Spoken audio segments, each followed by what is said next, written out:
And First Nations acknowledgement of this Utilities Commission meeting.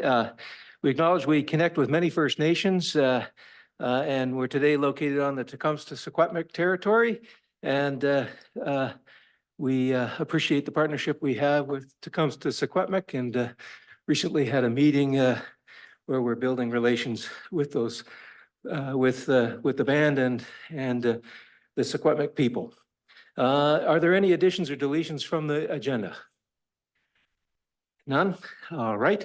Guess we'll go into the minutes. Are the minutes as circulated okay with everybody? Any additions or deletions? Okay, all in favor?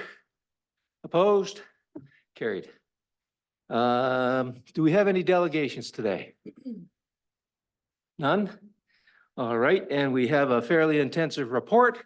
Do you want to move forward with that, Mr. Vieira? Yeah, so for item 6.1, I'll put that over to Tyrone McCabe to give a capital projects update, a brief update before we move into the main report, item 6.2.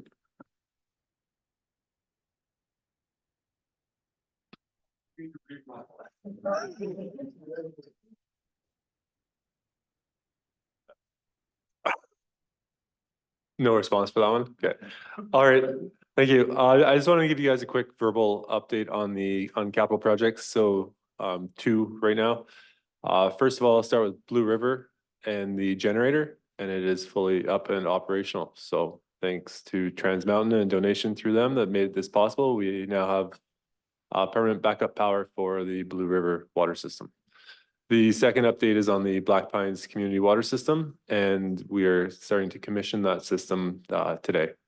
So it's at the point where it's tied in, the water main's tied in. We're basically waiting on commissioning, working through all the bugs, and then in the programming, and then waiting on a water license from the province, which I was informed last week should be received early January. So it should be up and operational early 2024. So I want to share that.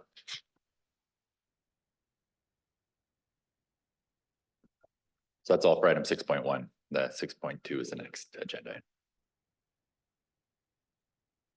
Any questions on the Black Pines? And are we subject to a water tariff? Do we file for a water tariff on that or for any of our utilities? The answer is no. Okay, thank you. 6.2, utility system funding options. All right, thank you, Chair. I will kick this one off. Just get the PowerPoint loaded up. Yeah.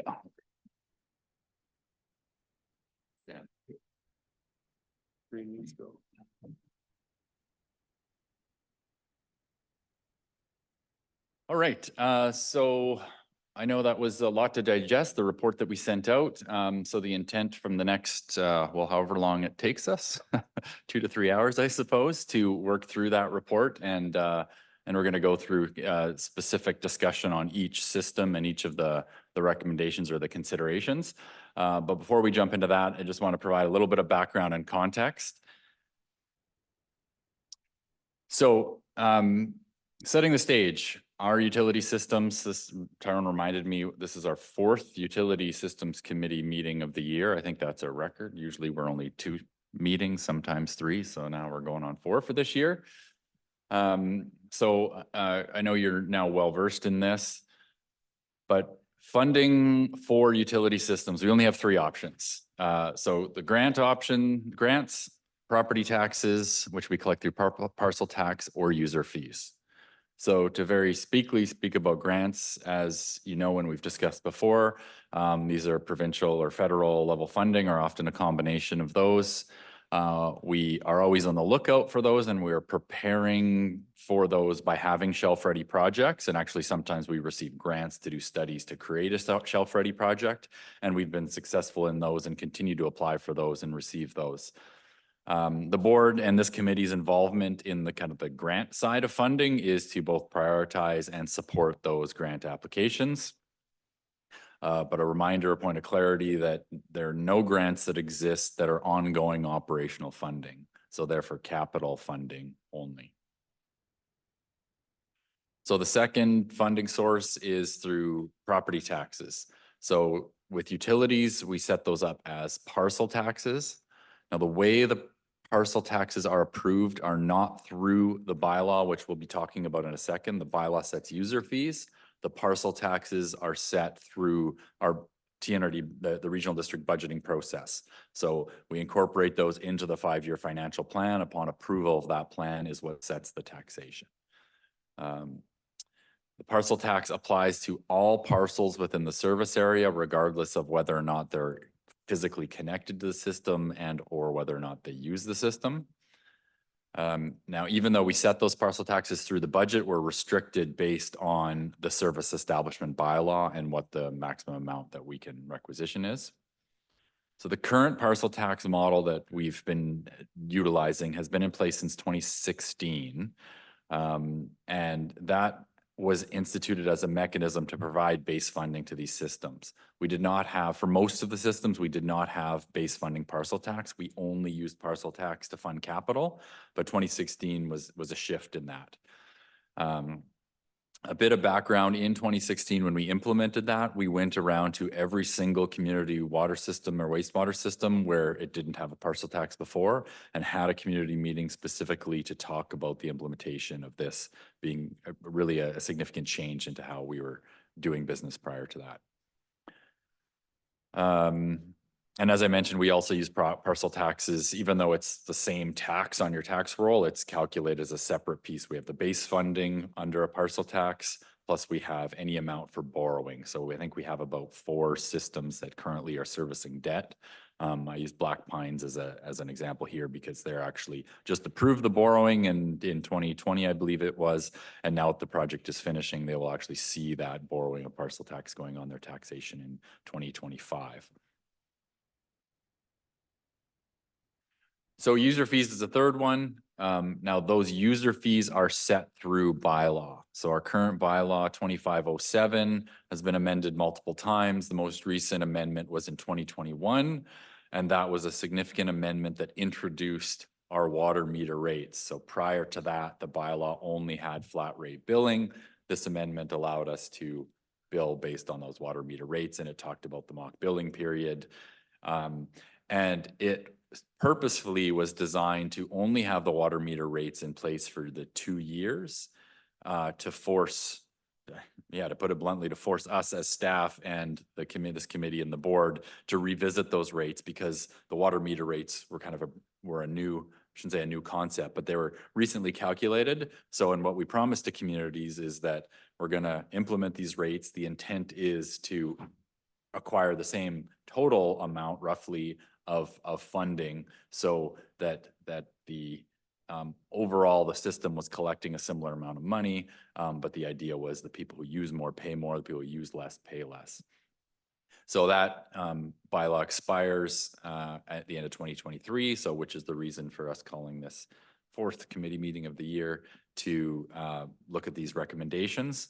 And then as you see in your package, you don't actually have a draft bylaw to look at, because there's a lot of options that we want to consider and discuss. But based on the feedback from this committee, then we'll bring back a draft bylaw for the entire board to consider based on this committee's input at the February 2024 meeting.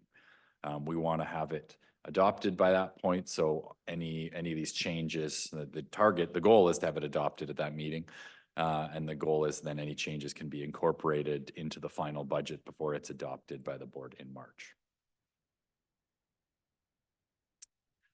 So again, to set the stage, a bit of a background. This is a cut and paste, a couple slides from the, I believe it was the May committee meeting, where we talked about our current systems, how they were funded, and what the average yearly customer amount was the customers were paying. So this exact table is not in your package, but these numbers are similar when you look at the average customer in each of the systems. So I just want to put that up to set the stage, and again, repeating what we talked about in May, we already have fairly high rates, and the average customer in one of these small systems pays a lot higher in comparison to a municipal water system, and we talked about all the reasons for that. So our current average customer pays almost $1,400 a year. And it varies. And you can see here in this graph, generally speaking, the smaller systems are paying the higher amount and the larger systems are paying lower amounts. So what are we going to do today? Today's task is we will guide you through really to talk about each of these in a lot of detail. And the way, Chair, if it's okay with you, that we're going to structure this is we're going to be pausing multiple times to discuss and ask questions and respond to questions. And the idea is that this committee provides us with direction of what they want to see in this final draft bylaw that we'll be bringing to the board. The intent is that if we're reaching general consensus on sort of the direction on a particular recommendation, then we'll just take that as information. If Chair feels it's a need for a vote because it's divided, then we can go to a vote. But if the feeling that it's not, that if everyone is in agreement, then we can just proceed with that. And I'm looking Greg's way, he'll stop me if we need to change that. I had a question, but does anybody else have a question first? Director Hott? Will we be voting on each of these systems on an individual basis as far as scenario 1, 2, or 3? Yes. And the reason I hesitate is if there may not be need to vote. I suspect that the general feeling would be to look to the area director of what their feelings are, and we'll stop and discuss them individually. If there's consensus, then we'll take that and build whatever the committee feels we should do into the bylaw. If the committee is divided, then we can go to a vote on it.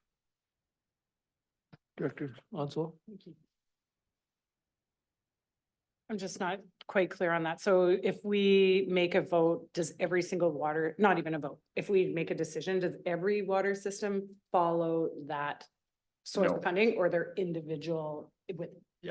Individual, yes, Okay. very good point. So, and we'll say this a few times, and I can't stress it enough, that every system, and as we talked about, every system is unique, and the bylaw will be drafted, and the way we're working through this is to treat each individual system uniquely.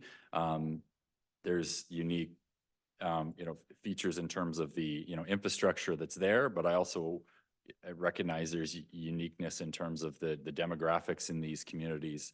And those all need to be considered, and I'm sure you've all been thinking about that and struggling with that, looking at these recommendations. So yes, individual recommendations. I do not expect that the scenarios for each water system will be the same.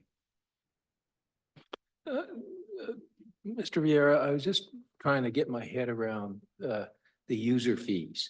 And we went to this meter-based system so that we could charge people based on their use. And I gather that we had a base rate plus we had a use. Have I got that right? Yeah, that's correct. So when we talk about in your report, the user fee, and you put in a number, $700, $800, is it the $700 or $800 plus the consumption of water charge, or is that reflected in the number in your charts? I wasn't clear on that. The base rate, let me explain it this way. The user fee is made up of two components. There's a base rate built into the user fee plus the metered rate of the amount of usage, and those get added up into the total user fee. So the example that you're seeing there, what the average customer would be, that would be including the user fee in there. Sorry, including the base rate in there. And the consumption So it's and the base. consumption plus the base rate. What's not included in there, which we'll deal with separately, is the parcel tax, which is a one-time annual parcel tax that we don't invoice separately, that goes as part of their property taxes. So just to make sure I'm in sync, a user, Pixavanaugh, is going to pay an annual parcel tax, plus they're going to pay a combination of base user cost and consumption, which your chart you've blended in for purposes of telling us where we are on the income scale. Is that?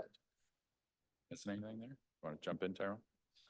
Yeah, so the number that was used for the average customer in the graphs was actually taken from one for Savinaw, for instance, 2/4 of mock billing, 2/4 of actual billing, and the 19 mm meter base rate plus consumption fee was taken as an average. So the overall revenue from that amount of users was broken down and taken the average and put in the chart for you.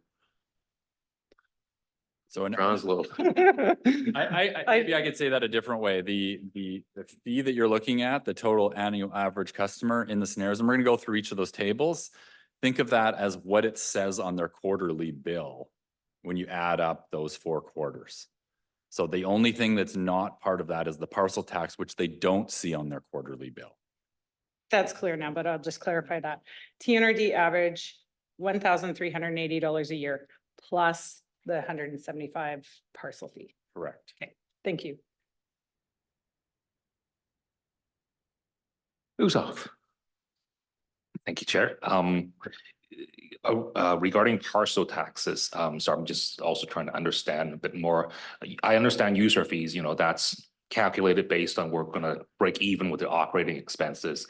So the parcel taxes, how did we arrive at the numbers before?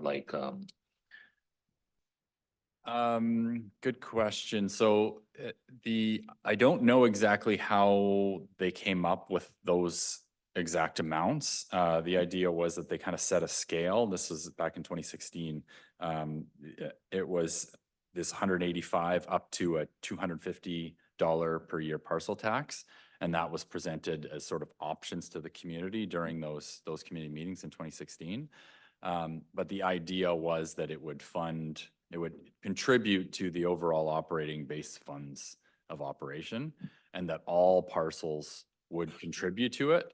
So part of the issue is that if you're not, if there's parcels in the system, that there was inherent benefit to that parcel by being able to connect to a system, that the owner of that parcel was not contributing any taxation. So this is a way to recognize that value and have those properties contribute towards it.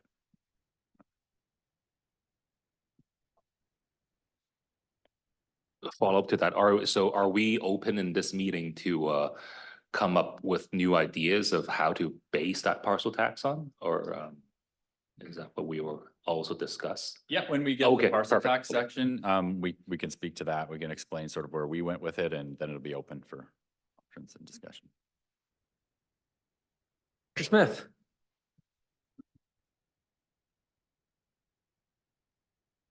Thank you, Chair. Can you just describe what the service area is? Sure. So all of the systems have a very clearly defined picture of border around properties that are included in the service area. Almost all of them are continuous borders. There's a few anomalies out there, but generally speaking, if you can imagine a map, there's an imaginary line around which parcels are included in the service area. And so that is set by our service establishment bylaw that allows us to collect parcel taxes and provide the service. So that area, those properties within that area, it would be logical that if they wanted to hook up to the system, they could. Correct. Yeah. So outside of that area where it wouldn't be logical, those people don't pay. Correct. Right, okay, Yeah. thank you. Now just clarity there is parcels within the service area that are not connected, and they could be connected. But our policy and the bylaw states that the costs of them connecting to the system need to be bore by that property. So if I have a parcel and I want to be connected and I'm 300 meters away from the water main, I have to pay for the water main on the public space to get the water to my border. It doesn't guarantee you service at your property line, but it's defined as it's reasonable distance within the service area. And some of these service areas, again, were set up that we just inherited, and we just continued with the same service. So is there any pushback on that? Is there any pushback from residents on that, on that gray area, shall we say? I haven't heard any directly from property owners. I think more what we've heard is when we toured around with this back in 2016, that especially in one community where there's a lot of parcels, the homeowners there wanted that parcel tax higher because they wanted the vacant properties to contribute a bigger chunk towards the system. Director Morris. Thank you. Okay, so just for clarity, imagine there's a situation where 90% are on the system and they're paying their parcel tax fees. But there's one or two of them on the fringes that have chosen not to. Do they have that choice? But secondly, more importantly, is they decide that they now want to be on the system included and start to pay parcel taxes and actually pay their fee for connectivity, all of those things. Do they come in at a prorated rate that reflects the original investment in the system, or do they just come on in? Yeah, good question. Two separate questions. So the first one about can they leave the area? Generally speaking, no, an individual cannot leave a service area. Just like if someone in Pritchard says, I don't want to pay fire protection, so I want to remove myself from the fire protection service. So it's a very similar scenario. There is mechanisms, but it doesn't, we've never amended to remove someone from the service area. Adding someone in the service area, it would be again similar to using fire protection as an example. It would have to be a public process to expand the boundaries and change the service established bylaw of who is participating in that area. We've never actually done that. Oh, we have done it. Oh, in Vavenby, we did it. Yes, that's right. There was an area across the river. Yeah, and when did that happen? Before our time? Yeah. And so in that process, it would be a service area boundary expansion where, you know, if it's only one parcel right on the edge that wants to be included, then it still would be public assent, but it can be done through the petition of just that one property. If it was a big chunk of people, we'd go through either a referendum or a petition process that would include all those properties if they wanted to join the system. But they would have to willingly want to be joining the system. And then your question to the capital, the capital cost for them to connect to the system would be theirs. But there would be no mechanism of us recouping any previous investment that the other service area made. So same with a fire protection area. If we expand, like for example, we're looking at an expansion in Vavenby of the fire protection area to include Birch Island. If they opt into that service, they're not going to have to pay back a capital cost of the fire hall from 20 years ago. So no, there's no mechanism to do that. Go ahead.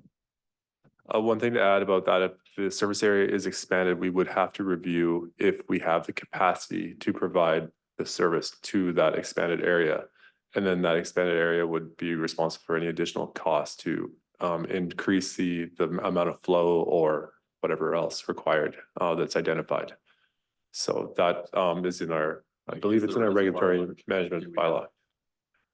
So just a supplemental to that then.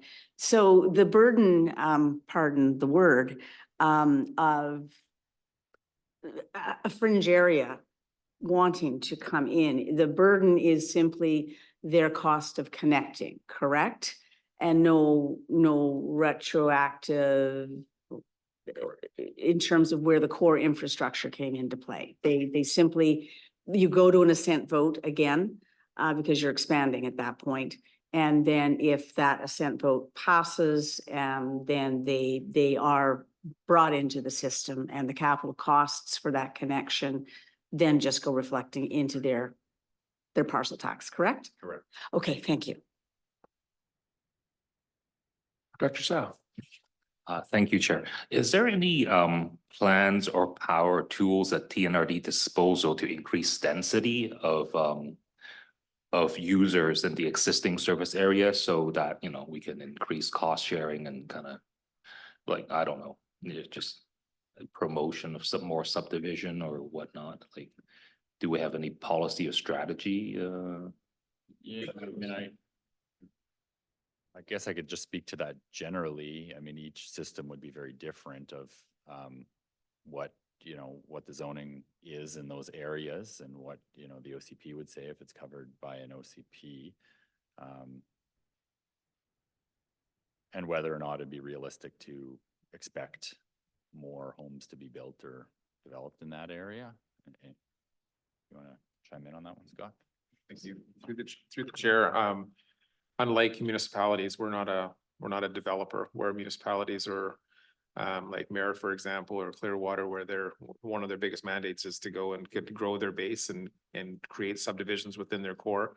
That's not something we typically do. We take applications, do permitting, but we don't have a department or a team that actually goes out and actually looks to increase housing or anything like that, nor have we ever have for our existence.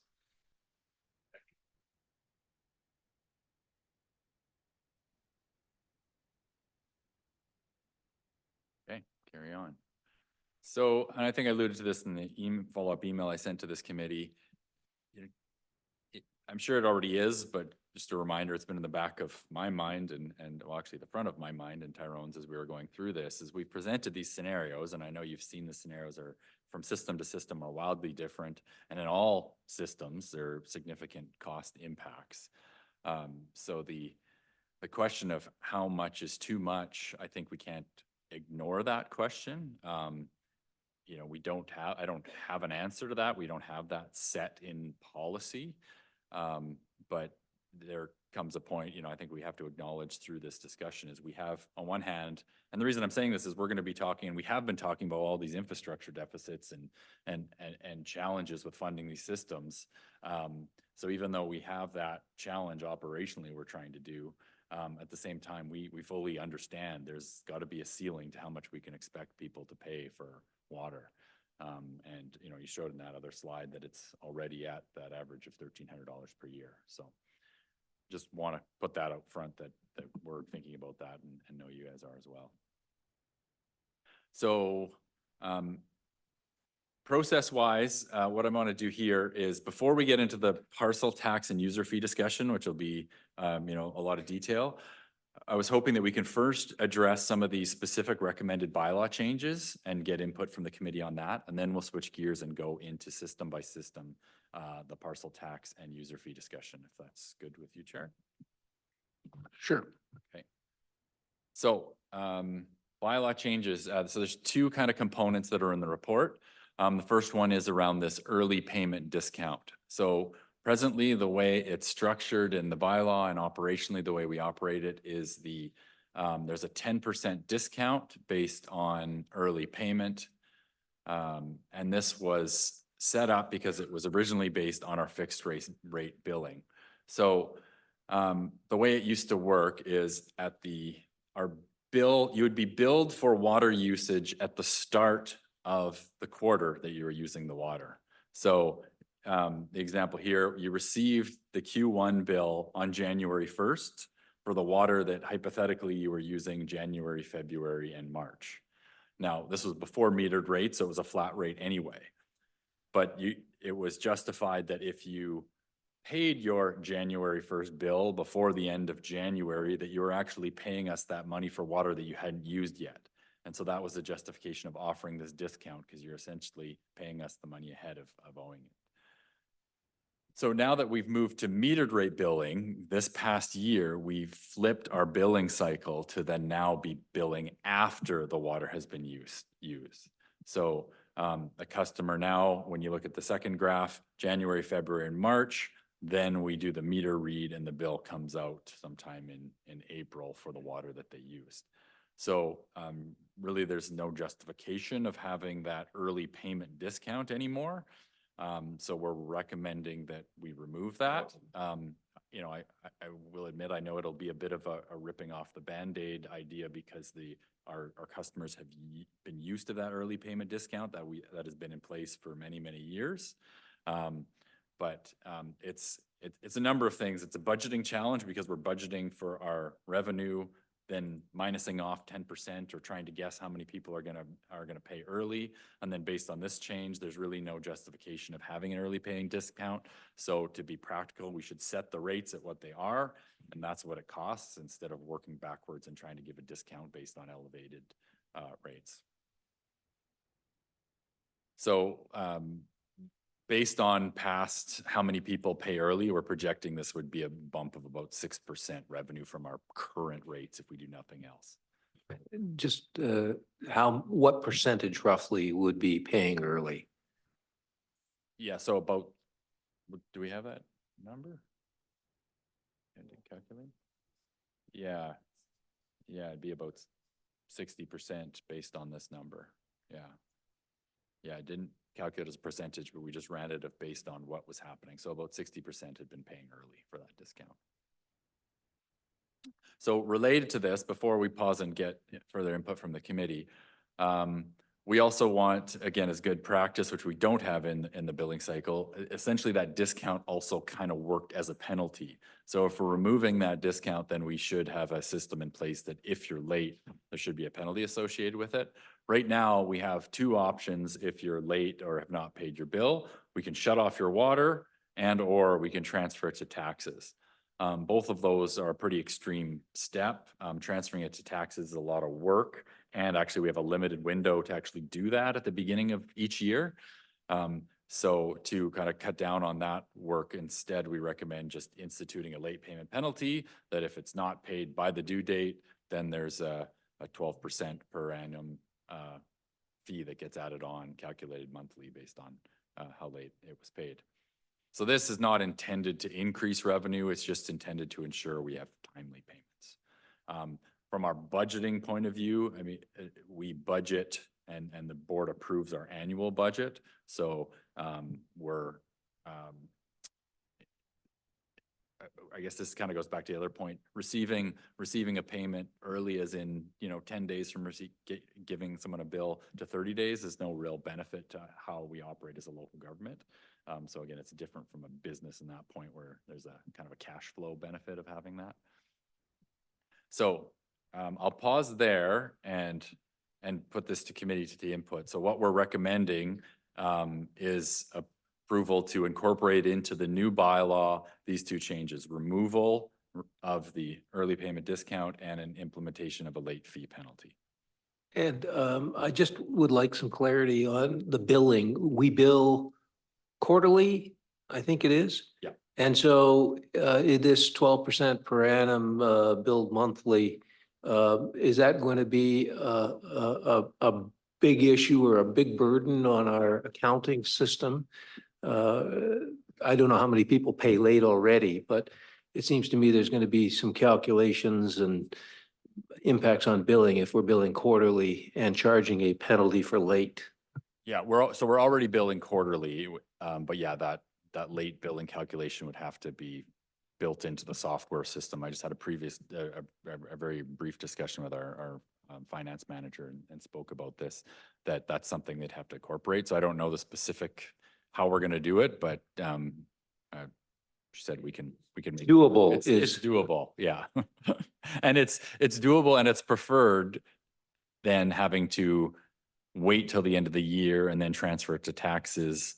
Or if someone doesn't pay at the beginning of the year, then really we can't transfer taxes till the full 9 months later. So then the only option we have if someone doesn't pay their bill in March is either wait to transfer to taxes until January 1st the following year, or go out there and shut off their water. We have no other in the middle of the road penalty.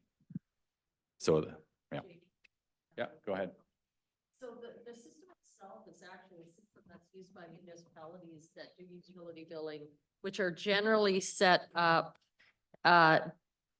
following legislation to do late penalties. The system of giving discounts in the beginning is actually much more, takes a lot more resources because the timing is built into the system to actually just do a charge if the payment isn't made by that point. So it's a system generated entry where when we're doing the discounts, there's much more time that's taken to do that. And what I would say is an early payment option is really just people paying on time. So we're just encouraging people to pay on time. They're not really paying early. If you get a bill from the city of Kamloops and you pay it in the same amount of time, nothing happens. We just give them a benefit for doing that. Director Smith and then Onslow. And then Sal. Just on the early payment process, I think personally, I think it would not be a hard sell based on the fact that we are on a meter. Because what would you prepay on? You wouldn't know what you're paying on. So you could pay it $500 early or whatever, but you wouldn't know what your bill is gonna be until the first quarter bill comes in, correct? Correct. So I don't That's think why that we would be a already hard sell. switched to billing after, yeah. Yeah. I agree with what you have just said, Director Smith, but my question is, I know people are gonna come to me, and if the average is $1,140 in Blue River and the early payment discount was 10%, are we $114 out of our pocket, or are we? Like, I just don't quite understand if the people that paid early are actually going to be out of pocket more. And it's increasing the revenue by 6% to the bottom line because a lot of people didn't take advantage of that.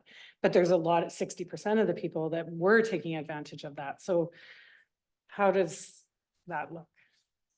So, yeah, good question. I think it's a bit of a chicken and the egg answer because we're going to be moving in this discussion into proposing different rates. So that 6% increase is only based on if the rates stay as they are.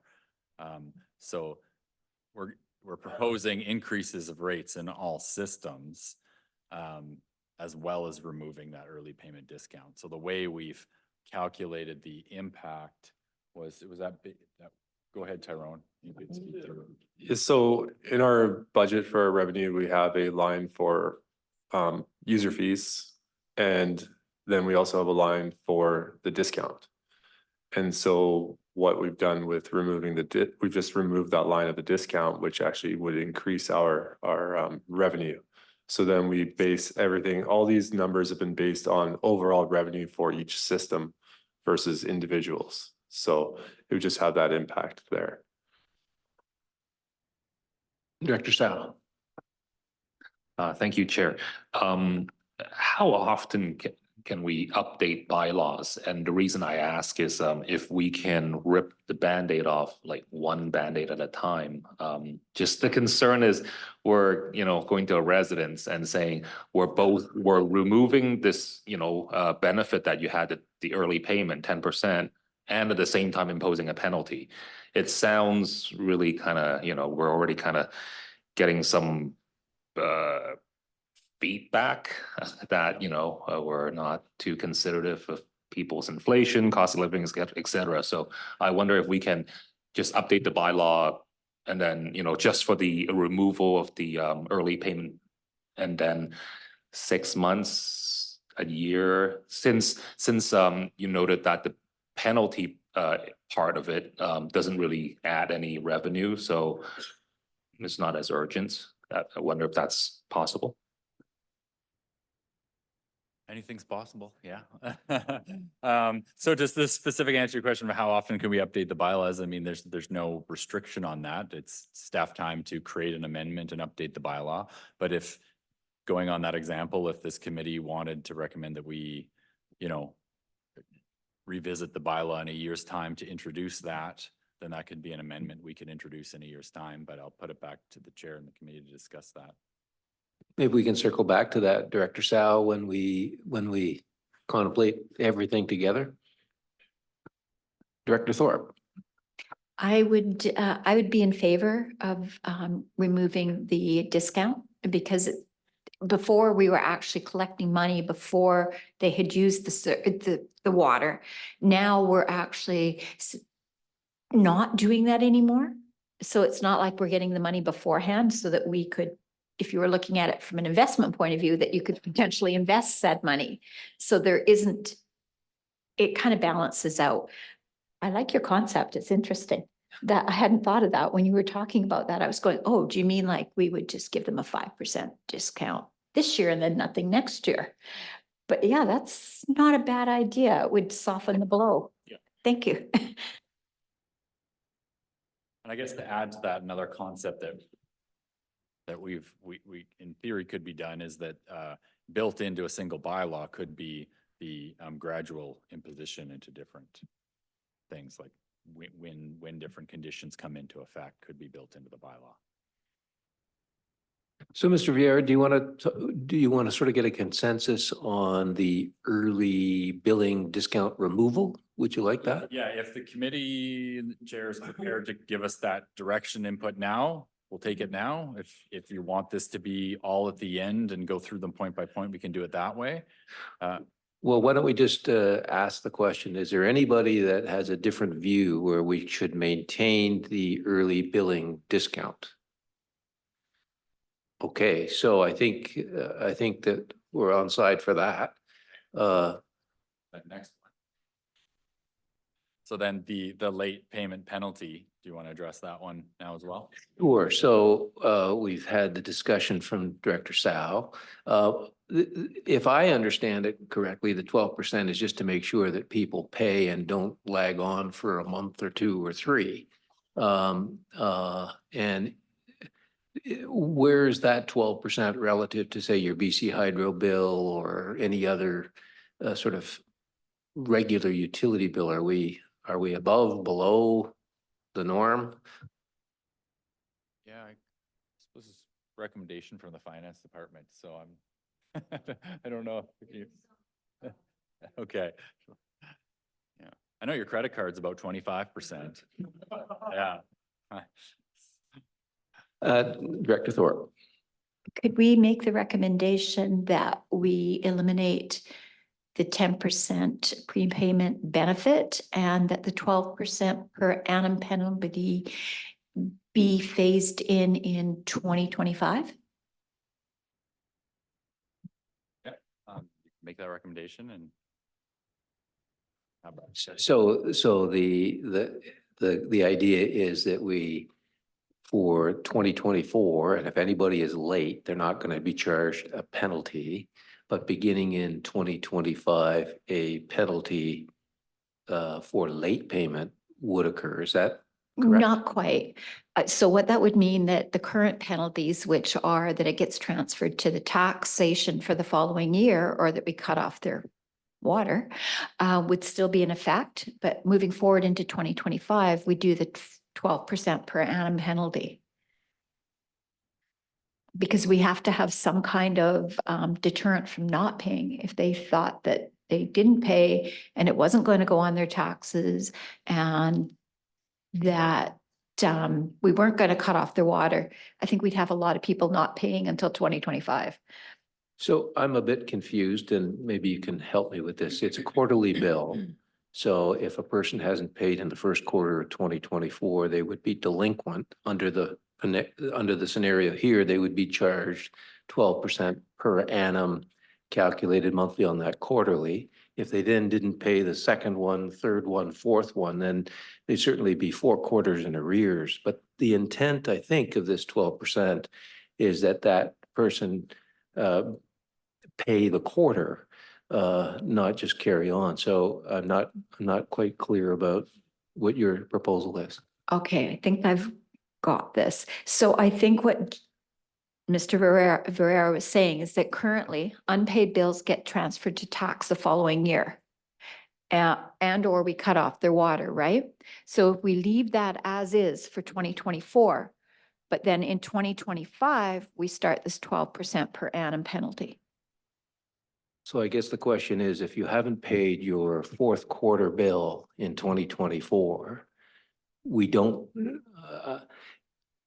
under what I think you just said, we would have to cut off their water because it was an unpaid bill in the 2024. But isn't the cutting off of water for a chronic non-payment? The addition of I believe the addition of unpaid bills to taxes is just simply to carry that over into the new year. I may be wrong, so Yeah. maybe you can comment on that, Mr. Vieira, and the discussion we've just had here. Yeah, I guess a couple of points of clarity, that we're not proposing removing the ability to transfer taxes or cut off water. That would still remain as an option. But I was raising that as an example of those are our only options presently. There's not sort of a lesser extreme penalty where we can just increase the amount owing.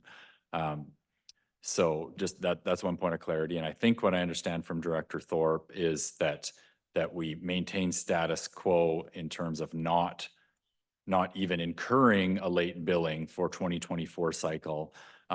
So status quo would remain, either shut it off or it gets transferred to taxes. And then beginning in 2025 would give us the ability to levy a late payment fee. So I don't see any reason, I'm looking at Greg's way, any reason why we couldn't build that type of model into the bylaw and have that condition come into effect a year after. No, there are two different ways that could be done. It could either be written into the bylaw at this point that a 12% late penalty fee would come into existence on January after all bills issued after January 1st, 2025. Or alternatively, you could also recommend to the board that no financial penalty be written in at this point, but that the bylaw be reviewed later in the year. The risk of that would be that you would have uncertainty as to whether or not a penalty would exist come 2025 until that review had taken place.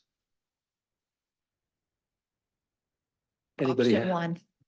Okay, so does anybody have any other questions or comments on that? And then maybe we'll gather our collective thoughts on that. If we were to put the 12% penalty in now, or even in 2025, when, say, someone chronically hasn't paid their bill and it does go to tax collection, then are they also penalized that additional 12%? Or do they just pay for their water directly? Like, how would that look as well? Because I think when people are in a situation that they're unable to pay a bill, adding an additional 12% per annum is probably very challenging for people. I'm looking at CFO Fox's way, but I believe the transfer to tax would be the total amount owing. So if they incurred any late payment fees, that total amount owing would be transferred to tax. Correct. And then the collection of taxes has its own penalties. Yeah, right. And there's no decision whether utilities get transferred to taxes as a process.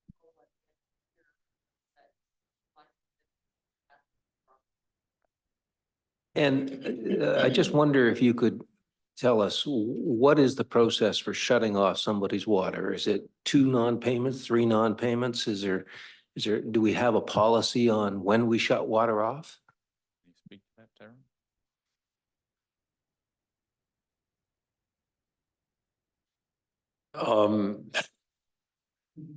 Never done. Oh, we've shut water off before. But the main reason we do shut water off is for risk to the system versus non-payment, because we do have this process of transferring to taxes. We know that we're going to get the money for the water at some point somehow. So we will review, we actually have started reviewing now the fees that have been unpaid.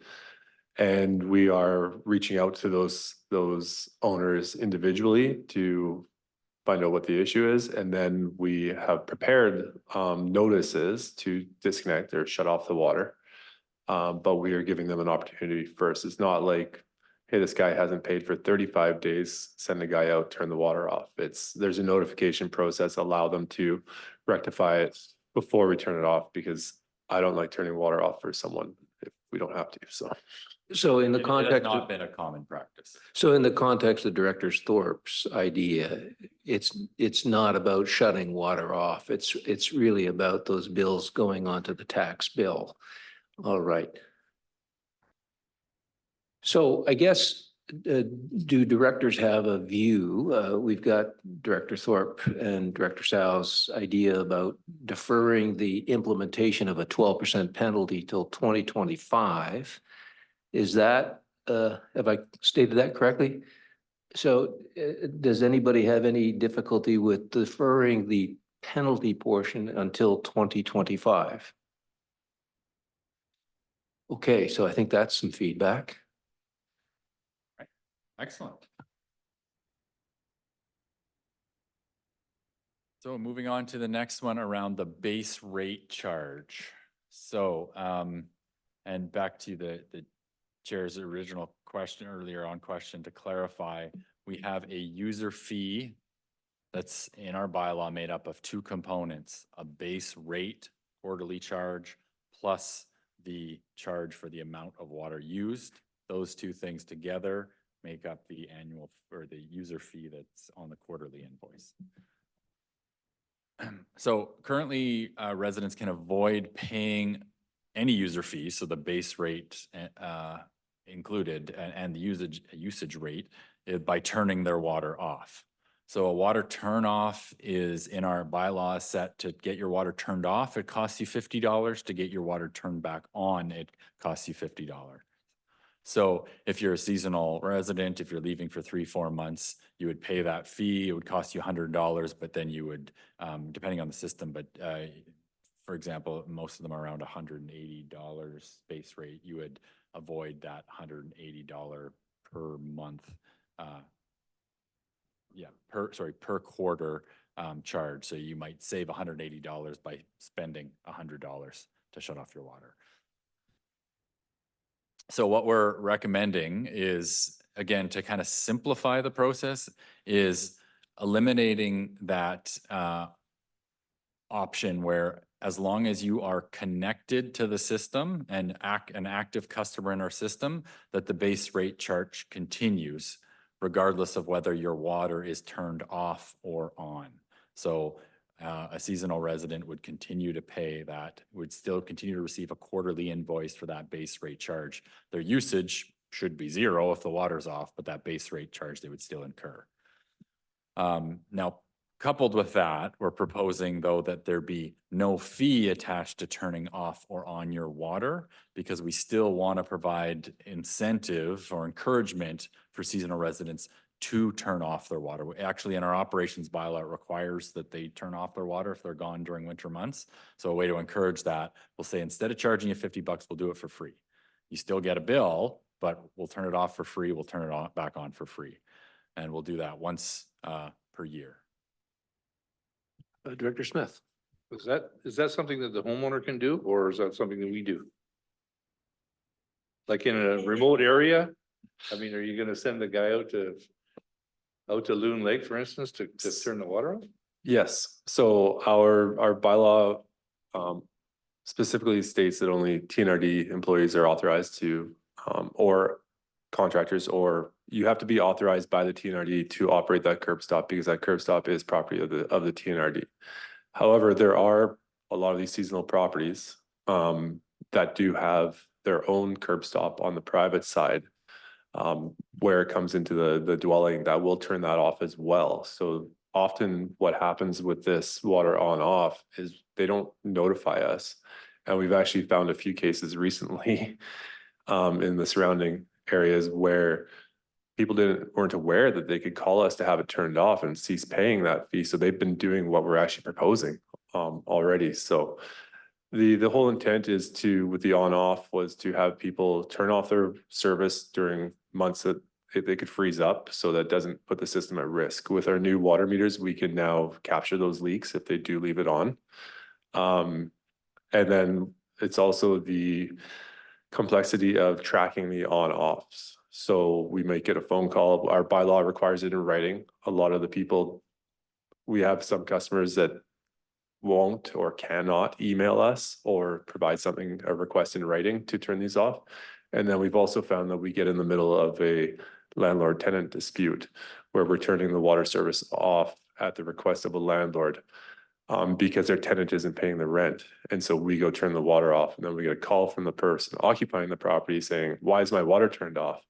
Or another recent case, sorry, I'll drag on a little bit more, but this customer could not remember their address, but didn't tell us that they couldn't remember their address, called us, said, "This is my address. I need the water turned off." The Friday of Thanksgiving, we went and turned the water off. Turns out it was the guy across the street.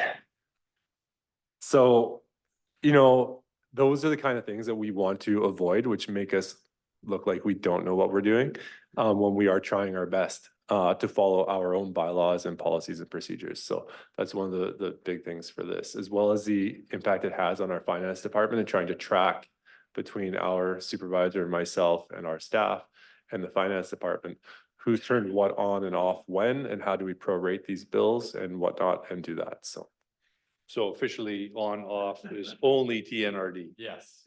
Right. So, and to add to that, the final point is, we recognize that there's gonna be scenarios, so not talking about seasonal residents, but there may be scenarios where a property, may be vacant long-term, maybe it's owned by a family, but no one actually occupies it. In those scenarios, we still will have an ability, within our current bylaw we do, and in the new bylaw, we'd propose to still have a mechanism to disconnect fully from the system. And then if it's disconnected, then the customer will be off in our billing system and they will not receive the quarterly billing. In the current bylaw, and what we'd propose in the new one is having a minimum disconnection fee of $300, plus if there's any actual incurred costs for that. So it's a $300 minimum, either disconnection or reconnection fee, or connection fee, I should say. So if you're built a new property, you want to connect to the system, that's the minimum charge. So that would be the mechanism if someone is saying this property we're expecting to be vacant for a couple of years, or someone passed away and it's owned by the family. There is a mechanism to shut it off, quote unquote, permanently, so they don't receive quarterly bills. So if this is really directed at seasonal properties, this $50 thing. So if I had a seasonal property, say it's a summertime seasonal property, I want you to come in and shut my meter, my curb stop off so that I can avoid not only freeze up in the winter, but I can avoid bills in the winter. So this waiving of the $50, yes, you could still call up and prevent the freeze up, but as a seasonal owner, I'm going to see 2 quarters of base billing, no consumption charge, but 2 quarters of base billing. So if the base billing that we're going to be talking about is just use $1,000, it's going to cost me $500 more, because I won't be able to avoid that $500. I would have paid $100 to save $500. Yeah. So I've got that right? Yeah, Okay. correct. This would be, generally speaking, it would cost that seasonal resident more money. But on the other hand, it's a mechanism that we're, I guess, the funding of the system is being more evenly distributed towards the owners that are connected to the system. And somewhere in the back of my noodle, you were, I think it was Loon Lake had a high proportion of seasonal users as opposed to full-time users. And that was,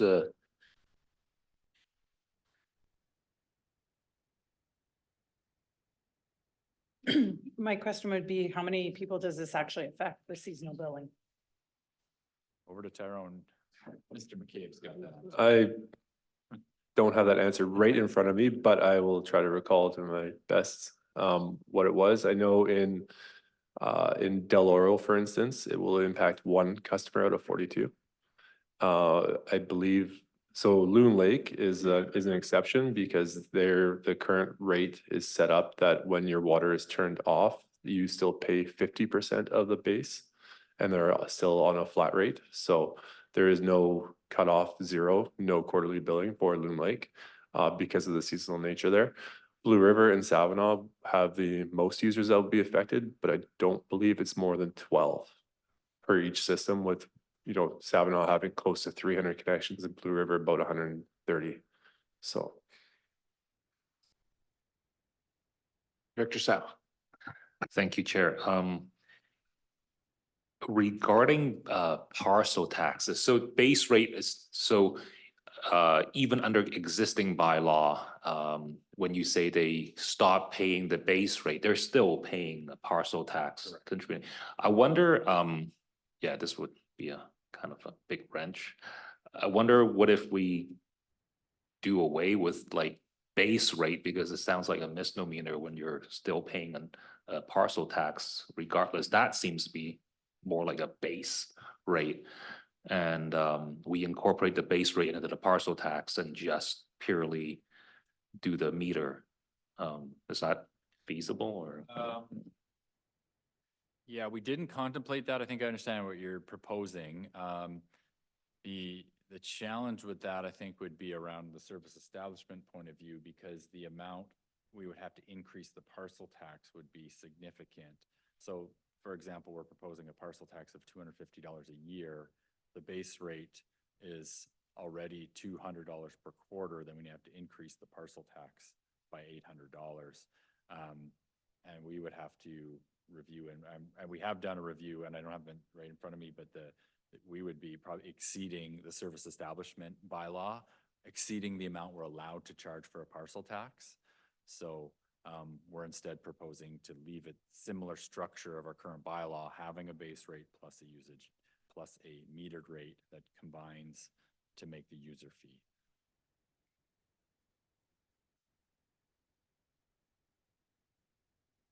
Any other input on this issue? Oh, Director Smith. Do you have a sense of customer satisfaction rate? Or Yeah, yes, I could say, well, no, I shouldn't say. I could tell you my experience in the last month, because we've sent out a lot, many of our systems have received their first metered rate bills, which is for just recently, which is for the summer quarter, which would be obviously by far your highest usage. We have provided mock billing for the past 4 quarters before they received their actual first metered rate billing. The hope was that they reviewed those, and I'm sure many people did. The people who called me or Tyrone to complain about it are probably the small group of people who hadn't reviewed those and were floored to see how high especially their summer bill was. The intent of providing the mock bills is so they could see that instead of paying the exact same amount 4 quarters, you're going to be paying a lot less when you use a lot less, and the summer months expect big bills. But if you don't change your usage, the total annual cost should stay about the same. So anyway, I bring that up because I've spoken to a lot of people who are not happy with their bills in terms of what they're paying for versus what they're receiving. yeah, so value for, right? Yeah. And Because that's the impression that I'm getting from the Loon Lake area. And that's the only system that I'm involved with, but they don't have the answers either. And what you're doing is better than nothing today, but there's really not much confidence, I don't feel, from the residents there. Well, the one fellow that just phoned me the other day, I mean, he said, we've been boiling our water for 1.5 years. So why haven't you done anything about it? Why am I paying still the full amount when I have to buy all my drinking water, or I have to boil it to be safe? So the feeling I'm getting is that they just don't think that we're doing a good job in the water supply business. So, and I don't know what the answer is, but I'm just, this whole scenario here is, to me, is just gonna stir the pot even more, because I don't think they feel that they're getting value right now. I would agree with that statement. It's a major challenge for us, and we're realizing that. I mean, we know that we're trying to provide water to these standards, and Tyrone and his team do an excellent job of that. But at the end of the day, the amount of, as we're going to talk about as we go through this, the amount of money we have to improve these systems is not even meeting the maintenance requirements, let alone upgrades. And it's, I just want to understand from Director Smith, they're buying water to drink, but they're still flushing toilets and watering lawns and taking showers. So they're not unhappy with that part of it. I just want to say, for every person, it's my belief, for every person that phones in, there's more satisfied people as well. So my water bill went down in the summertime from what I had been paying previously because of the meters. And in the Blue River area in particular, that's happened with quite a few of the people that I've spoken with. So the opinion of whether you guys are doing a good job or not can't be based solely on the complaints you receive, because I do think that you are doing a good job with what you have. So thank you.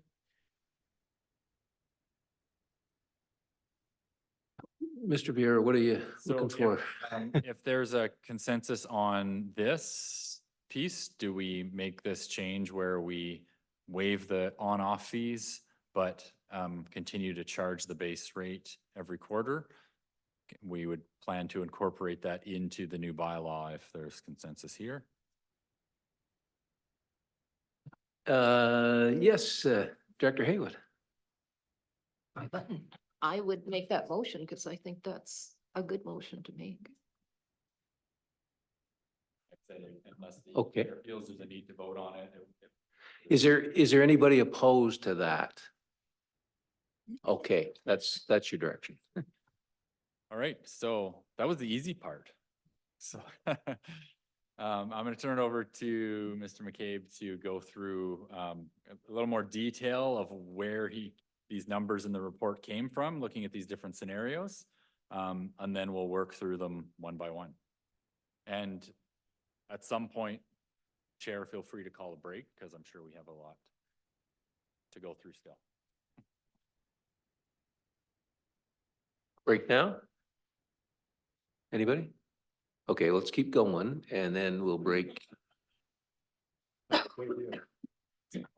that on? Okay.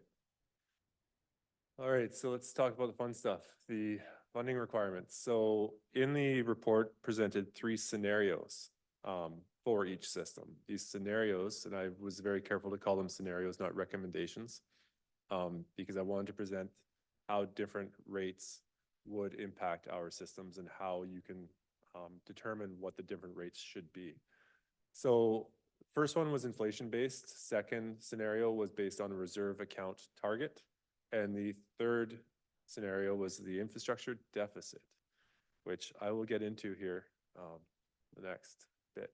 So inflation-based rate increase, this is our historical practice. So we have typically budgeted for a 2% increase.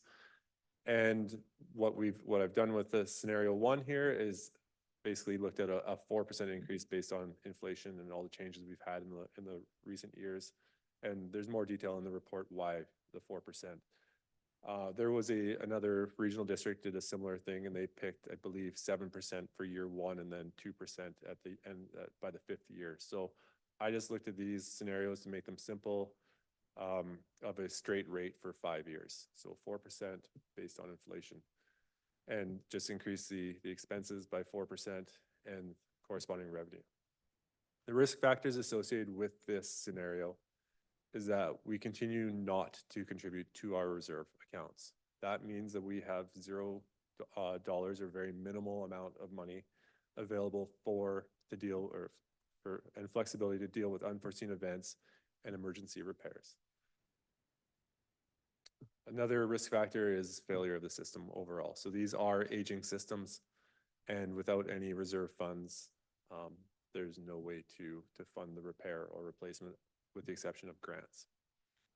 So this would result in more service interruptions. The other thing is none of these scenarios, scenario 1, 2, or 3, factor in new or additional infrastructure such as filtration plants. So for Vavenby, which we require water filtration for the surface water, for Loon Lake for manganese removal, none of those costs are forecasted in any of these scenarios. So there's a doom and gloom for you. And it continues. Scenario number 2 is reserve fund targets. So this is based on contributing a specific amount of money to our capital reserves for replacement and renewals of our existing infrastructure.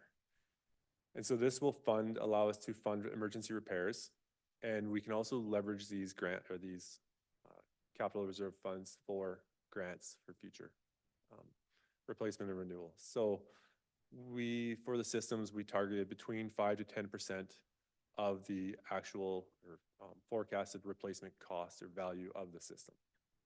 The risk factors associated with this is that we still rely heavily on grants for renewals and replacements of the infrastructure. There's still the risk of failure of the system and service interruption.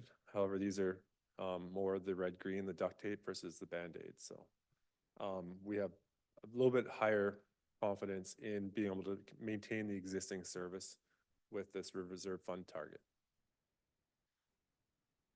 And again, it does not account for the new or additional infrastructure. So I always use filtration because that's what Savinaw requires, what Bavenby requires, Loon Lake and others. So I'll just provide an example here. I used Maple Mission as the test on this one. So our reserve account for 2022 is $107,000. The replacement cost for the infrastructure in Maple Mission is $1.6 million. So if we want 10% in the reserve of the replacement cost, that's $167,000. So we need to make up about $60,000 over the next, say, 5 years. So this is what the contribution would look like each year to the reserve account. And that accumulates and it's about $60,000. And that's an annual rate increase of 19% from the base scenario or scenario 1, which was the inflation. So the contribution from parcel tax, which is getting a little bit ahead of us, but Maple Mission is currently at approximately $250. So $60 over 5 years is 12 bucks, whatever it is a year. It's very minimal on this one. So another reason I picked Maple Mission as the example, it's very simple. There's no parcel tax to increase to try and obtain more funds to set aside for a rainy day or when that pipe breaks and we need to repair it or replace it. At the end of 2028, our reserve account would be at $167,697 or 10% of our 2022 replacement costs. So we haven't forecast what our 2028 replacement costs are. We're using today's dollars or yesterday's dollars and trying to get there in 5 years to what was yesterday's money. So the 19% does appear to be a lot. However, it's still pretty minimal overall what we need for a fully self-sustained utility.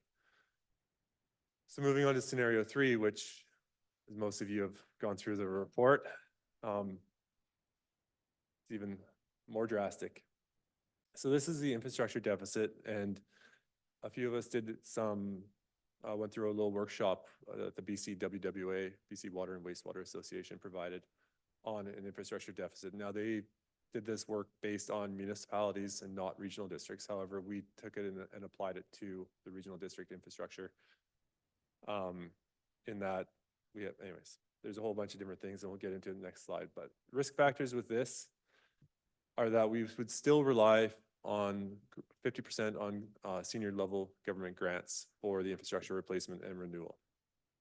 And then the other risk factor is the inability to pay. This is a financial hardship. So I know at one of our previous meetings, someone asked me if I'd be able to sleep better at night if you can do this. And I was talking to Jamie and I were discussing this earlier today, and no, because I can't go out there and be like, I'm not going to sleep better knowing people can't pay for the water service. I also there's no solution here that makes me sleep any better. So if that makes you guys feel any better, but it's a tough one. So it also does not account for additional infrastructure like filtration. So here's the example of the infrastructure deficit and the calculation used. So you have your inflation factor, and this is based on your historic value and CPI, or in our case, where we have some good data and values associated with our infrastructure and our current replacement value, we can figure out based on the historic costs of the assets and the current replacement cost of the assets, what the inflation factor is. Multiply that by the accumulated amortization, which essentially tells you how much of the value of assets that are due to be replaced right now. And then you subtract from that dollar amount your statutory reserves or your capital reserves and your accumulated surplus. So, and then we divide that by population to get a per capita or per connection dollar amount. So in the case of Maple Mission, our inflation factor is 1.656 and our accumulated amortization is almost $600,000. Our reserves at $107,000 and our accumulated surplus, this is what we see in our water system budget of our surplus, previous year's surplus transferred over, about $22,000 there. So that's from the operating budget that we weren't able to spend for whatever reason. 28 connections in Maple Mission. This means that we have a infrastructure deficit per user, per connection right now of $30,754. So if the stuff on the books actually failed or stopped working, we would have to go levy $30,754 for all customers there to replace it. That's the infrastructure deficit.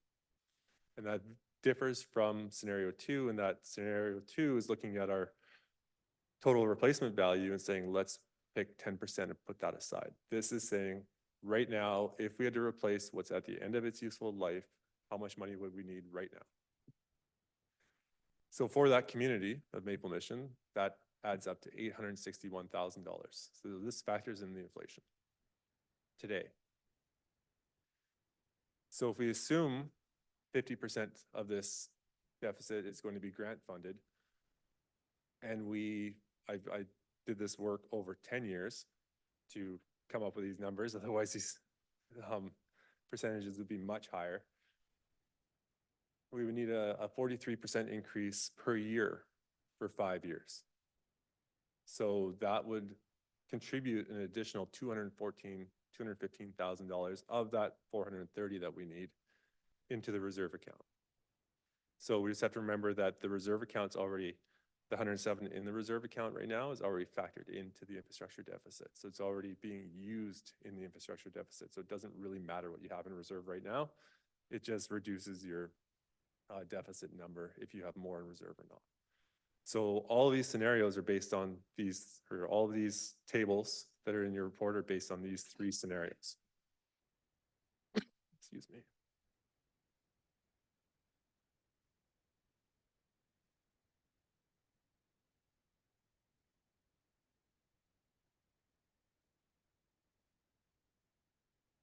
Do we have any questions on those 3 scenarios?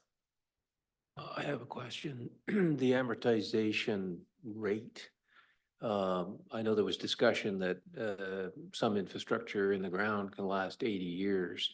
Is the amortization rate that you're using 5% a year?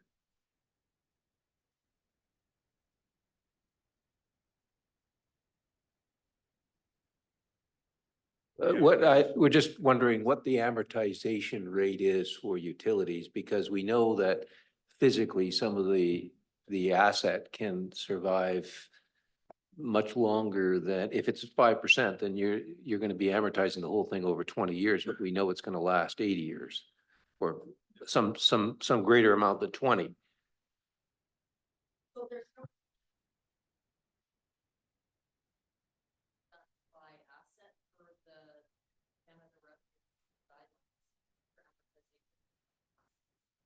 So I'm just, because we're dealing with this calculation, I think the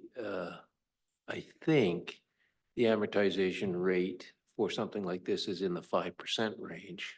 Would you agree with that, CFO, that it's the Canada Revenue Agency, I think, applies 5% straight line to utilities?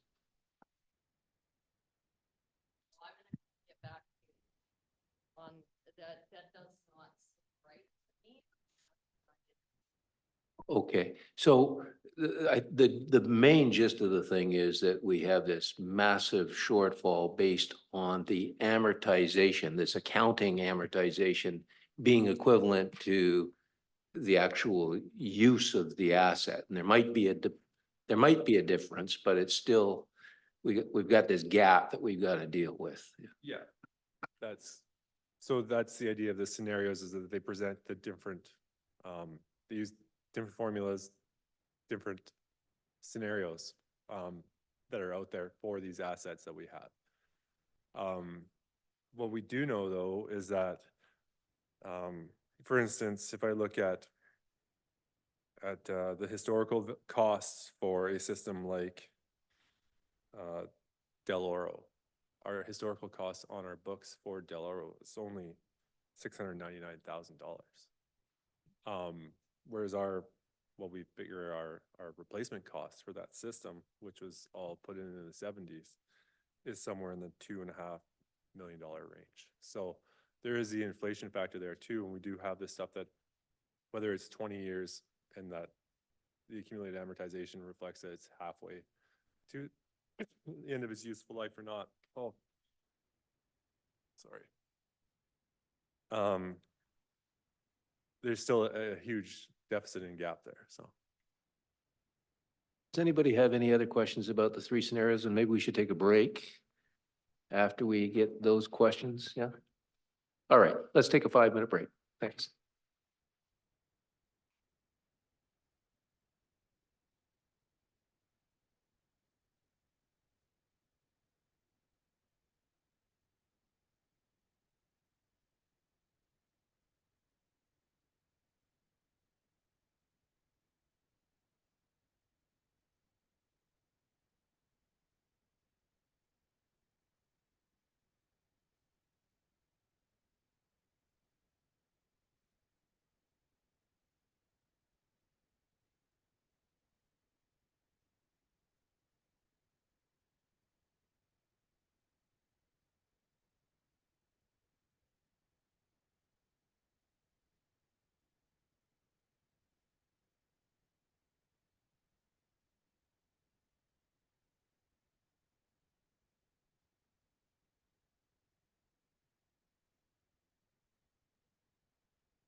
Question's come up about what the objective is for today. I think you said that you were looking for feedback to then prepare a report. You were looking to see if there was some consensus.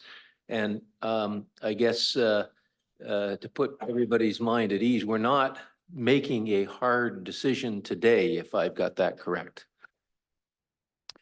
Yes, you have that correct. However, the intent is to get all the input of what this committee would like to see in the bylaw.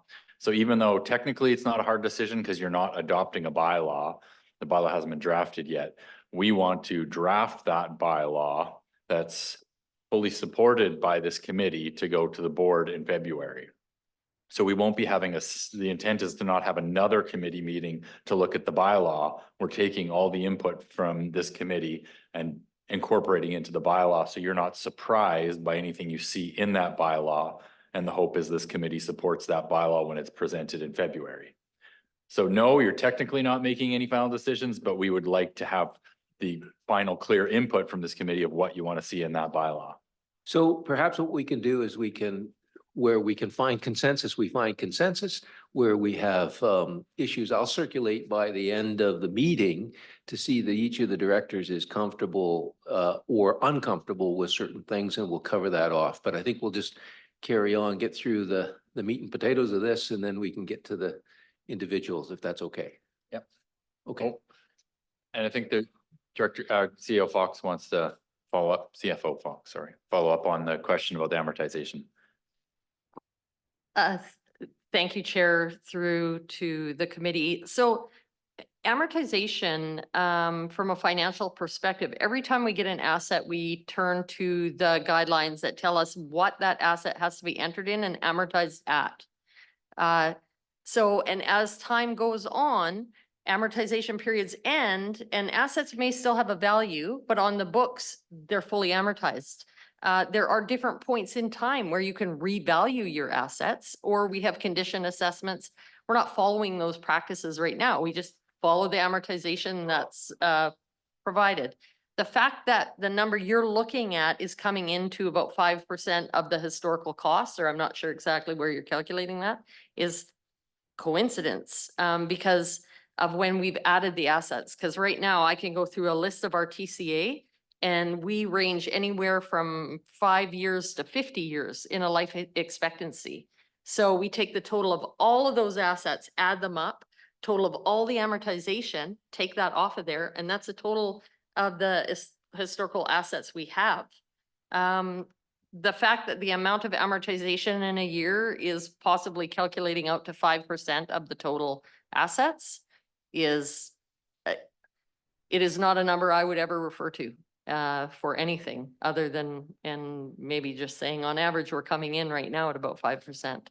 But the exercise that Tyrone's gone through to come up with the numbers of our asset gap or our deficiency is an exercise that most municipalities go through when they're doing their asset management plan to estimate the amount of gap that there is for the lack of investment into reserves to replace current capital.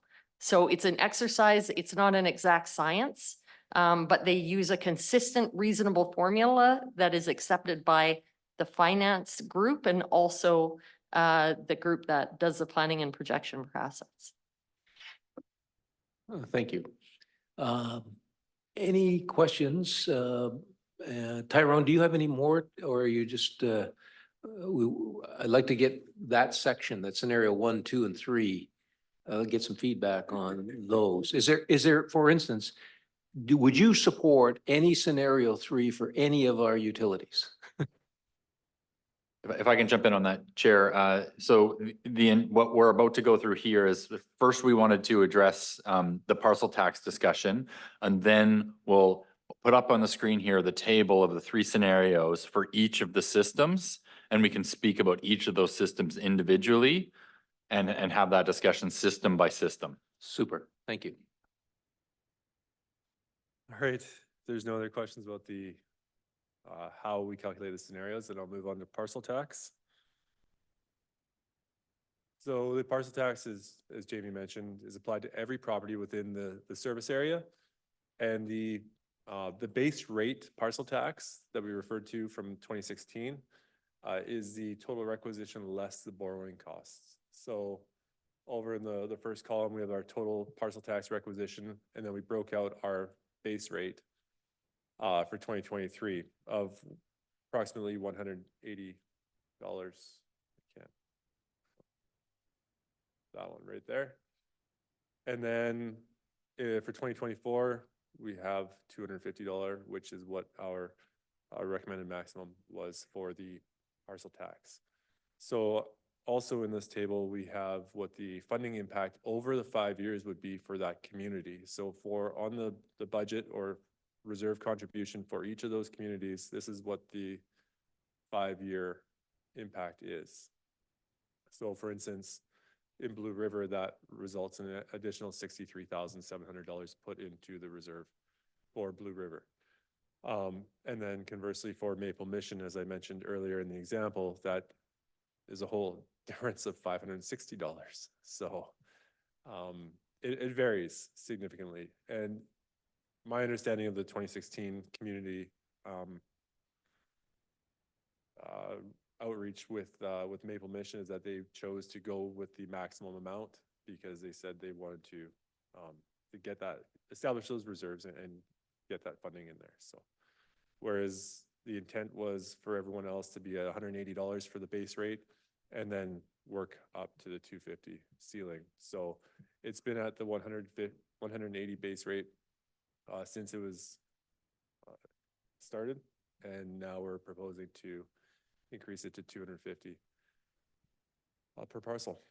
So debt servicing is also recovered by parcel tax and is not included in that base rate of 250. So the other exception on this table that I'll just briefly talk about is the Paul Lake Sewer. So Paul Lake Sewer system is solely funded through parcel tax, which is why it's at $862 per parcel right now. There are no user fees in Paul Lake for the wastewater treatment system.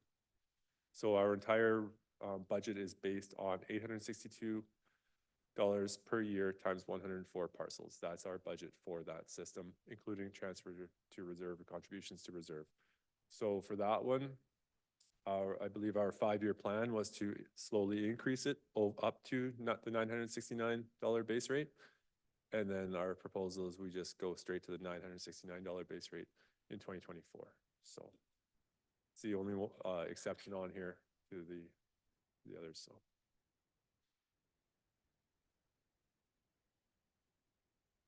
that's I guess we're looking for any questions or discussion about the parcel tax increase. Yeah, so at this point, if I may, Chair, that having a discussion on this parcel tax increase and if the committee can reach a consensus on this, then currently the base rate parcel tax, the 2023 column there is what's built into the provisional budget that's going to the board tomorrow.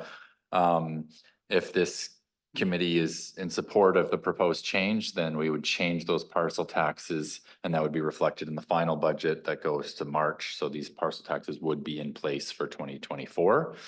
The other thing to note here, which is separate from the discussion we'll have next on user fees, is we're proposing this increase up to 250 and not proposing at this point any increase further than that. So a one-time jump to that 250 and then we carry on to that 250 for now. Any questions?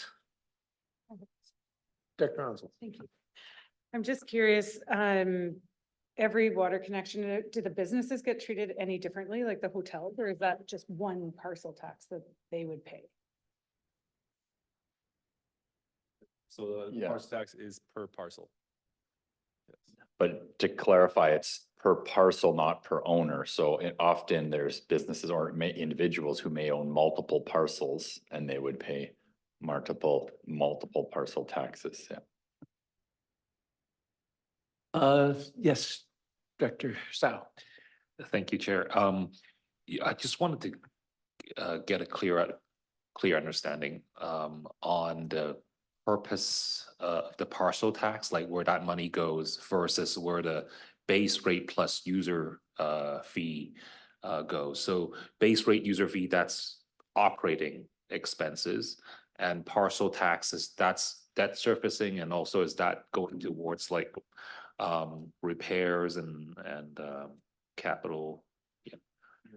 Yes, good question. So through the chair, I think to put it bluntly, we don't differentiate. We have our utility budget, so pick a system, Vavenby. And so going back to my original original kind of introduction, the revenue lines are parcel taxes and user fees and possibly grants. Those are the only revenues coming in. And then we budget for our expenses, operating costs, repairs, maintenance, transfer to reserve. So it's on paper, it's not actually separated out. The intent is that the parcel taxes and base rates are covering the base operating costs, but generally speaking, it's all one pot of one source of revenue or multiple sources of revenue that go to service the entire operating costs, everything included with operating the system. I'll let Tyrone add to that. Yeah, so I think one of the main differences with utilities versus the other departments is that we budget to our revenue versus we don't so we work our budget from here's how much revenue we have coming in through both parcel tax and user fees. And then we work our budget, the expenses backwards from there to leave us with how much do we have left to contribute to reserve? How much do we have left for repair and maintenance? Because for the most part, our hydro, our chemicals, our labor, our insurance are all fixed fees or costs. And so then we work back from there. And one of the first things that gets cut is contributions to reserve. The next thing that typically gets reduced is going to be the repairs and maintenance. And what we've done so far is we've been managing to use this surplus, which has been, additional revenue that we didn't forecast or under spending in our expense columns. And we've been carrying those forward to the next year to offset setting up for running more rate increases. So we're at the point now where our contribution to reserves are 0 for, I think, 9 out of 13 utilities. There is no more. And Paul Lake, as the example, our 5-year plan was to transfer from reserve to revenue in order to offset going straight to the $969 parcel tax increase. Whereas it's probably wiser to just increase the parcel tax to the maximum allowed and not draw from reserves to offset the operating costs that we have. So that's where we're at with all this stuff too. So we budget based on how much we can charge basically, versus here's how many people we need, here's how much we need for repair and maintenance, here's how much contractors are going to cost us, here's all the assets we need to replace and repair this year. If I budgeted that way, we couldn't afford to run utilities. So. Thank you. Yeah, just the reason I asked is just so I can better explain to residents that, hey, if we're increasing user or base rates and user fees, this is where your money is going towards, just, operating expenses because everything's cost going up. And then they might ask, so then why are you increasing, the parcel rate? Then I can tell them distinctly that this will be going towards reserves and unexpected repairs and stuff. Yeah, thank you. So other than the exceptions of the Paul Lake and the Maple Mission, the $180 that roughly $180 that everybody else is paying, that was a 2016 number. And so by going to 250, that's a 180 to 250 is 39%. That's roughly 5% a year. So over 8 years. So basically we've had no increase in parcel tax for 8 years. And that parcel tax increase is equivalent to 5% a year over the 8 years. That's, have I got that correct? If I was trying to explain that to people? Yes, that would be a correct way of looking at it, because we have not changed it since it was implemented. And then the second thing, you said that it didn't include debt servicing, and I think Savinaw's got debt servicing, and I think Pritchard's going to have some debt servicing. How does that factor in on the user in their costs? Yeah, so the Savinaw does have debt servicing and Black Pines will actually be incurring debt servicing, and I'll get into that in the user fee slides. And so with the debt servicing, for instance, for Black Pines, the grant that was received was 2/3, one-third customer, one-third province, one-third federal contribution. So the Black Pines service area is responsible for 1/3. And then that approximately $450,000 that was approved through the public assent process will then be borrowed by the TNRD and then recouped or recovered by parcel tax at approximately $730 per year per parcel. So, Again, please. sorry, about $730 per year per parcel will recover the $450,000 that the TNRD borrows. So 730 on top of 250 is the parcel. It would be the cost to the user, $1,000. Right, so if, keep hitting the wrong button here. If you look at Savinaw here, our total requisition is $123,000 for parcel tax.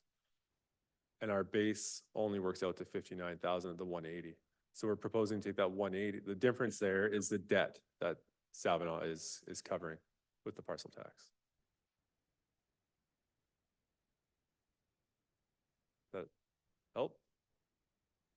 Well, that now confuses me. Beyond the 180 is going to turn into 250 if we approve this.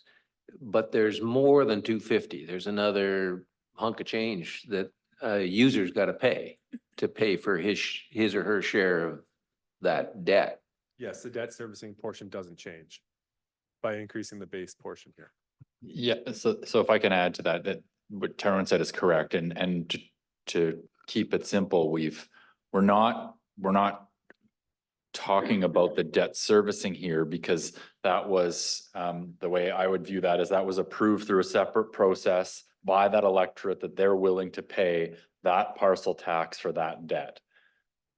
So that's why yes, it's good to know that it exists, but it's not part of, it's no money from that servicing that borrowing is going towards these operating costs and this infrastructure deficit.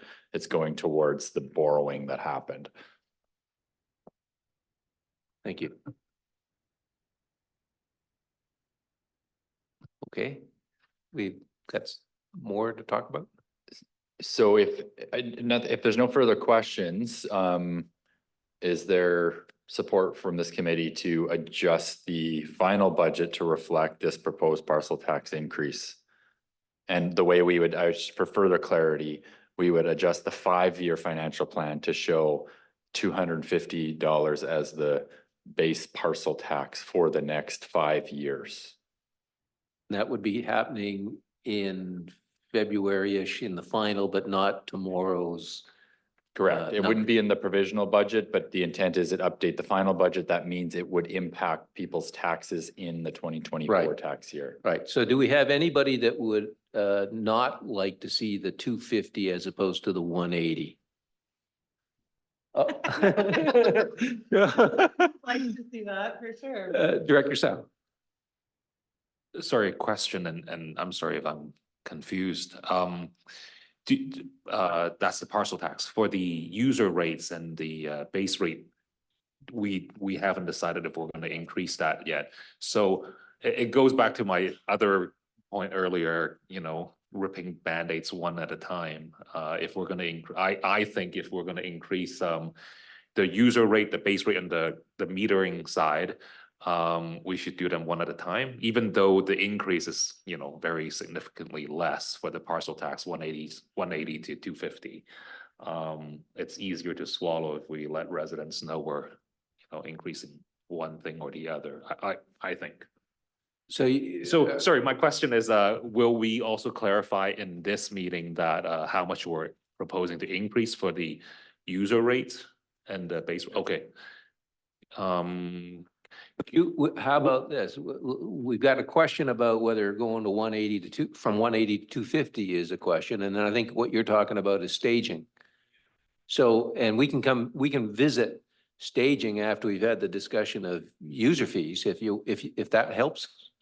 So I would feel more comfortable making this decision once I know what how much are we proposing? If we're proposing to increase significantly for the user rate and the base rates, then I would almost say, no, let's keep it 180 for this, am I getting? Okay, so you would like to defer sort of the collective thoughts on this until we've heard the full story on the user fees? All right, If I may provide a suggestion, what we can do is when we go into the user fees, where we're going to go through it system by system, we can have the discussion both what user fee scenario this committee supports and if they support the parcel tax change for that system specifically, so we can do the parcel taxes one system at a time as well. We could do that if that's preferred. that's good for you, Director Sal? Okay. And I just have Council? just one other question. I just want to clarify the parcel fee. If people have vacant properties and they're within the servicing area, are they getting charged or do they actually have to be hooked up to the water system to get charged? Parcel taxes is any property within the service area. They do not need to be hooked up. In fact, in most service areas, there will be some properties that are not hooked up that are already paying this. We're just proposing an increase. An increase to that. Okay, thank you.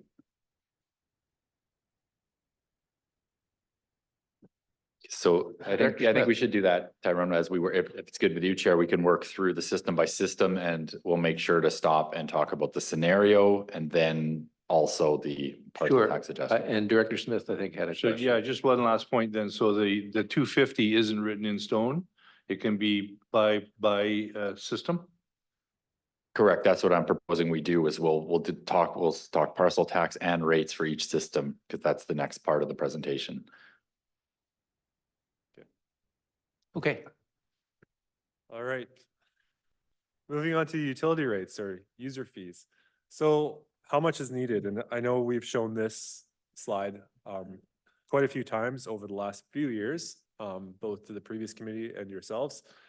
And this is just our costs, basically shows our economy of scale for both surface water and groundwater and where our connection counts are and what the threshold is for user fees. So I think fortunately or unfortunately for the TNRD, the majority of our systems are below this line here. So we're looking at anywhere from $3,000, $5,500 for 100 users with surface water down to $2,500 per year for 100 users on groundwater. This is what the research from the University of Calgary came back with back in 2017. So and we've been looking at this and we started off this whole funding gap discussion about looking at the TNRD utility systems overall. And now what we've done is we've broken it down by system and started looking at the details of it. So if we look at our comparison of our annual water user fees, and this is user fees only, not parcel tax. And in here, the colors got all wonky on me and I just got tired of trying to change them all, so sorry. But we have Evergreen and Maple Mission on the far left. This is sorted by system size. So I've used the same systems that are in the report and the comparison table and looked at the user fees, the annual user fee costs here and plotted them out. So you can see the city of Kamloops, which has approximately 22,000 connections that are in the 20 millimeter, 3/4 inch or 1 inch size, which is their standard residential, far right. And then Village of Chase, about 930 connections, and then down to Evergreen, which we have, which is 16 connections. And you can see the trend in the user fee costs here. So that's how we compare to the regional district of East Kootenay, Rushmere system, Elko system, and then the CSRD Sunnybrae system, similar size to Spence's Bridge. And Vavenby, very similar rates there. So just for a comparison of rates, I have on the next slide here. We looked at the regional district Central Okanagan. We pulled this information recently, and they actually just went through a similar exercise and presented to their board this past January. They actually have what they call a quarterly asset renewal fee applied to all parcels on a quarterly basis, but that's when you read the reports, essentially the same as our parcel tax that we charge.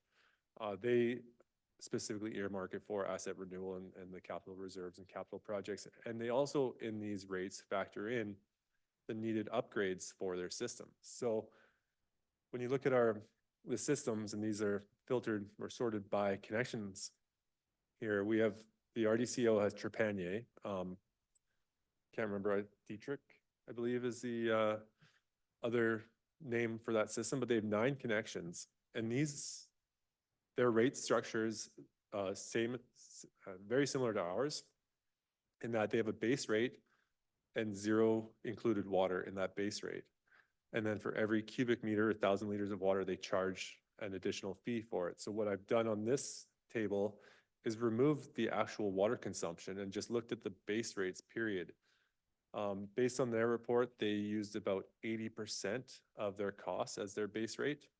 And our systems vary, but they are somewhere between 70 and 80% as well. So it's fairly apples to apples comparison here with a neighboring regional district. And what you can see is that with Trepanier, 9 connections and 16 connections, when you look at the RDCO and TNRD, the annual costs in the RDCO is $3,700 for water there. And we are charging $1,224. And these are 2023 numbers or rates. Now, if we look at Pritchard and Fintry, which are very similar size systems, both are surface water. One's Okanagan Lake and one is the South Thompson. Neither have filtration, neither meet all the guidelines. In Pritchard, we're looking at $748, and in Fintry, the RDCO is charging $1,160. So their numbers actually are significantly higher when they factor in their actual water use too. So when we look at Savinaw and we compare that to the regional district, Central Okanagan for Killiney and West Shore, similar size systems. Base rates are on the lower side for our scale at the regional district, and we are about half of that for Savinaw. So they are very proactive on getting their asset renewal, and this is the approach that they've taken. So just want to put this up here to demonstrate that we aren't, we may appear like we are charging an awful lot, and just to help you guys, give you some context and some comparisons for the question of how much is too much.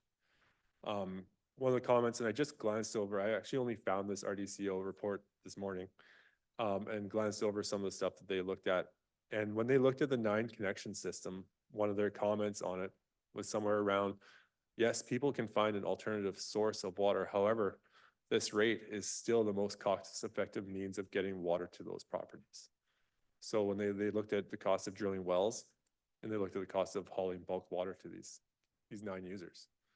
And this is still the $3,700, which actually works out to somewhere $4,300, $4,400 a year, is actually more cost effective than either the other, any alternative that they could find. So just some context, we do seem pricey and water is expensive. However, other neighboring regional districts are doing similar work to this and taking these different actions and presenting these last year to their council and boards. So Director Sal. Sorry to interrupt. Just out of curiosity, is it possible maybe later on? I'm wondering, municipality or District of Hope, they got that water bottling plant there. How much do those businesses contribute to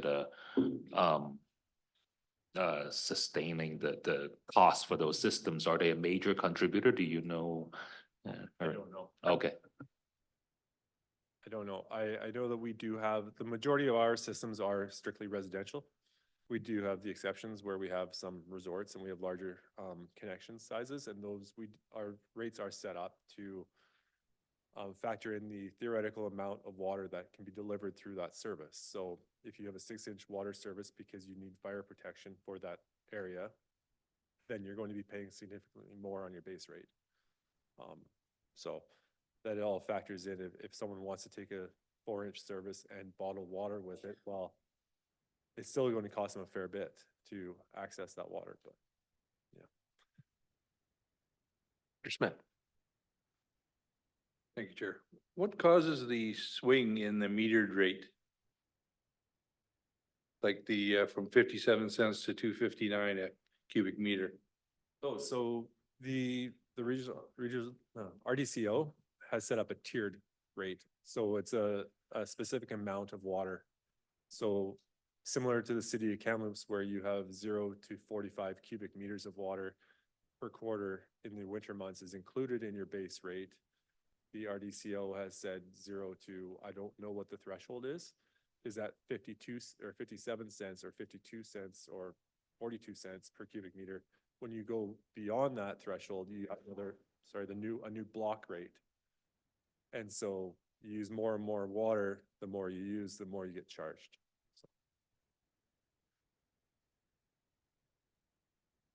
Any other questions about that one? Okay.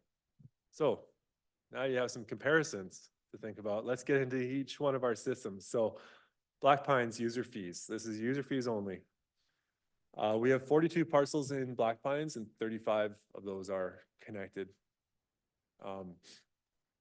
We have a new groundwater source in 2024, 2025, as I mentioned.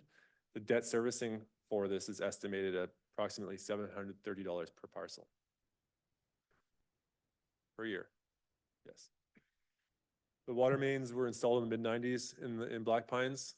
They are on the newer side for the TNRD, so that's not a terrible thing. And I don't think we have any AC pipe or asbestos concrete pipe out there, which is also quite nice. So the three different scenarios we have presented here, we have our inflation scenario, our target reserve fund scenario, and our infrastructure deficit scenario. Yes, I'm just looking for a discussion on that and any direction from the committee. So just trying to understand this, they're gonna be paying the 180 right now, plus the 730 kicking in 2025, I think you said, Yes. plus right now they're paying, is it 1,200 or 1,556? So the budget for this was 1,200. And this is one that actually came in significantly over at 1,556 for the average user in Black Pines. That was for 2023 actuals, and that's forecasting the last quarter. So if everything stayed the same, they'd be paying roughly $2,200 a year by 2025. Yeah, more like 2,500. So 2,500. they'd be paying the parcel tax of 730 plus 180 plus their average as of 2023 was 1,556. So, yeah. So that is if it stayed the same, then That's if we've it got stayed the scenarios same. 1, 2, and 3. Correct. Yeah. Okay. And that And- is, whose area is that? That's Lee's. Please. And yeah, and just, and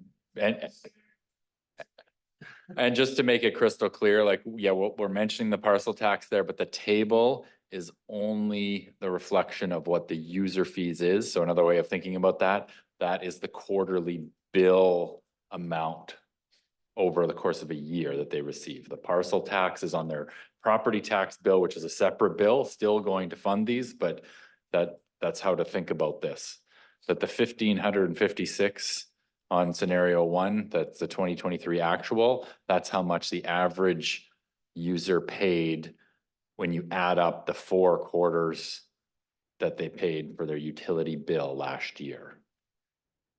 Yeah, utility only, so we're not talking taxation. Director Onslow has a question, yes. Jamie, can you tell me if that 1,556 includes the base rate as well as consumption? Yes, it includes the base rate. The user fee is the base rate plus the consumption amount. Okay. That makes that up. Director Morris, do you have, this is your area. Can you give us any kind of input on this?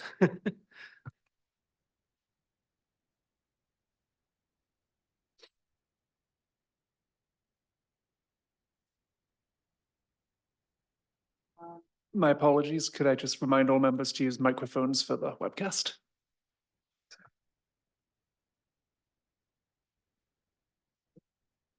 No, I don't have anything else to add right now. Thank you. So you're looking for some direction. Yeah, so we're so- looking for direction here on, and the direction we receive from this committee will directly go into our draft bylaw to set rates for the system. So the bylaw sets rates for each system individually.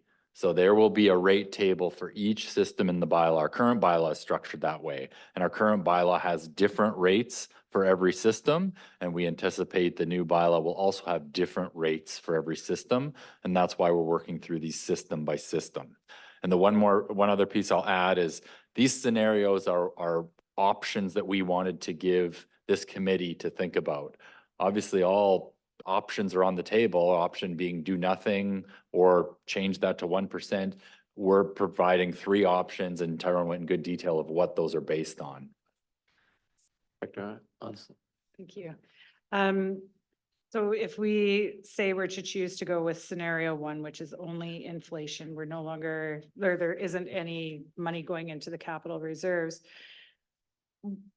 Is that good governance at all is one question. I know there was many scenarios, but that's one question. And the second one is, if the systems do fail, how likely is it to take on debt to repair these water systems in the future? Like say in 10 years, catastrophic failure, and we have to take on all this debt and then do the debt repayment. Like, what's the likelihood of that? Well, for each system, it'd be different based on the infrastructure that's in place. And then taking that a step further, the taking on debt and doing borrowing would require the public assent. So looking at this system specifically, they just approved borrowing and a significant addition to their property tax of $730 a year to add to that system. Would you see in this scenario that this community could take on more to pay for their water, which again brings to the very first question of how much is too much? So they've already taken on a debt. They are paying the $750 extra onto their parcel rate to service the debt. Like, is it reasonable to say now you also need to be putting money aside for future expenses? That's, I think, what we're asking the committee. It's a fair comment, and that's why we let off with the how much is too much, because is it good governance to not save for replacement? No, but the realistic question also is how much is too much? So under scenario 1, which is the lowest cost increase that we're proposing, by 2028, we're looking at the average user paying approximately $1,900 a year, plus the parcel tax to service the debt of $730, plus we're proposing the $250 base parcel tax. So looking at almost $3,000 a year on that scenario 1 that they're paying for their water. Director Morris, Sow, and Smith. Thank you. Just a quick question. If you were to look at Area P and the number of these utilities that we have, are there decisions that can be made as we go forward by area? And do we seek input from these various communities to give them an opportunity, or have we, for what balance or ratio they would like to see in terms of the utility fees? Or have I simply missed that in the various slides? We haven't necessarily gone out to seek the public input for the rates. What the intent of this scenario was to provide you with, we want the committee to give us some guidance on what the appropriate rate increase is for each utility, and presenting these scenarios so that there's full understanding of what the impacts of the rate increase is. So if you choose not to increase the rates, I hopefully made it very clear what the outcome is going to be down the road on these utilities. If you choose, the highest or scenario 3, which is going to essentially close that funding gap over the next 20 years for that specific utility, still relying on government grants, I don't think people can afford it, but that's me choosing if people can afford that or not. I'm not entirely sure that's appropriate, so. So can I just a quick supplemental then, if in that scenario, there's six different utility groups and one of them comes to you and say, we absolutely will not live with this. We will not pay this. Is that a possibility, or are we making an aggregate decision essentially on the scenarios?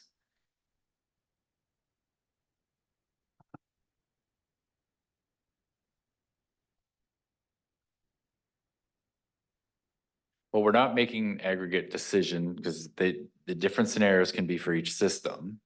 But I guess if I can understand, is your question is if the people don't like it, can we revisit the bylaw? Is that what the question is?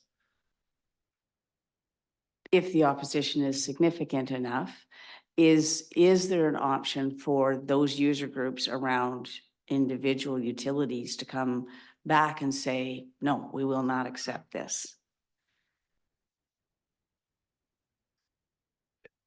That's why I'm And asking the I question, mean, is there an aggregate decision, yeah. i.e. Area P aggregate decision? That's a difficult question to answer, Okay. because if they come back and say, we won't fund this, there's, as we've talked about before at this committee, there's no other source of funding. So it'll go back to the board to say, Okay. do we end providing this service and abandon this system?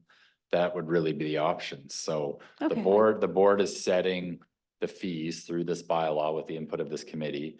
And then once those fees are set in bylaw, that's what the cost is. Okay, that's just what I wanted to, I Yeah. just needed the answer to that. Thank you. Dr. Sal. Thank you, Chair. Just making a comment on my thoughts.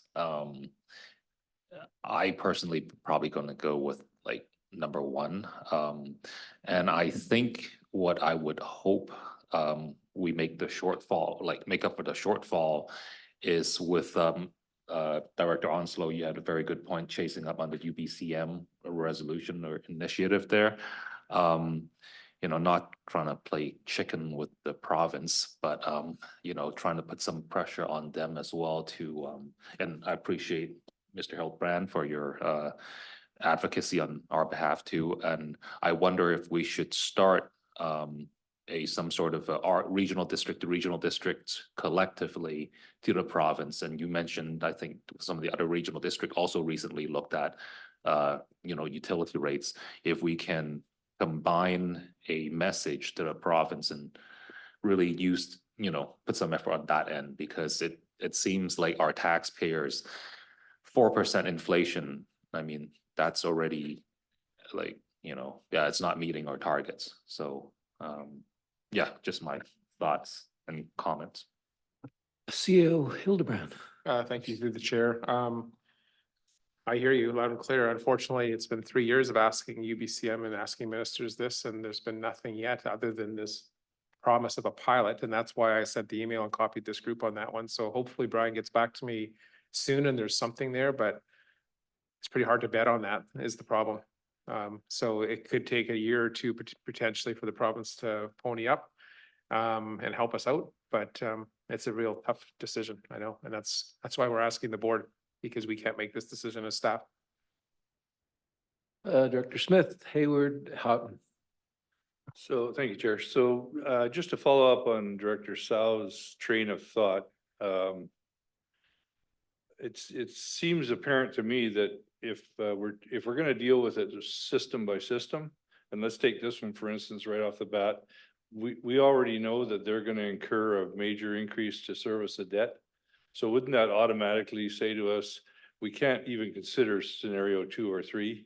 We'd have to at least stay with 1, because have already agreed, which they have to service the debt. It's their debt.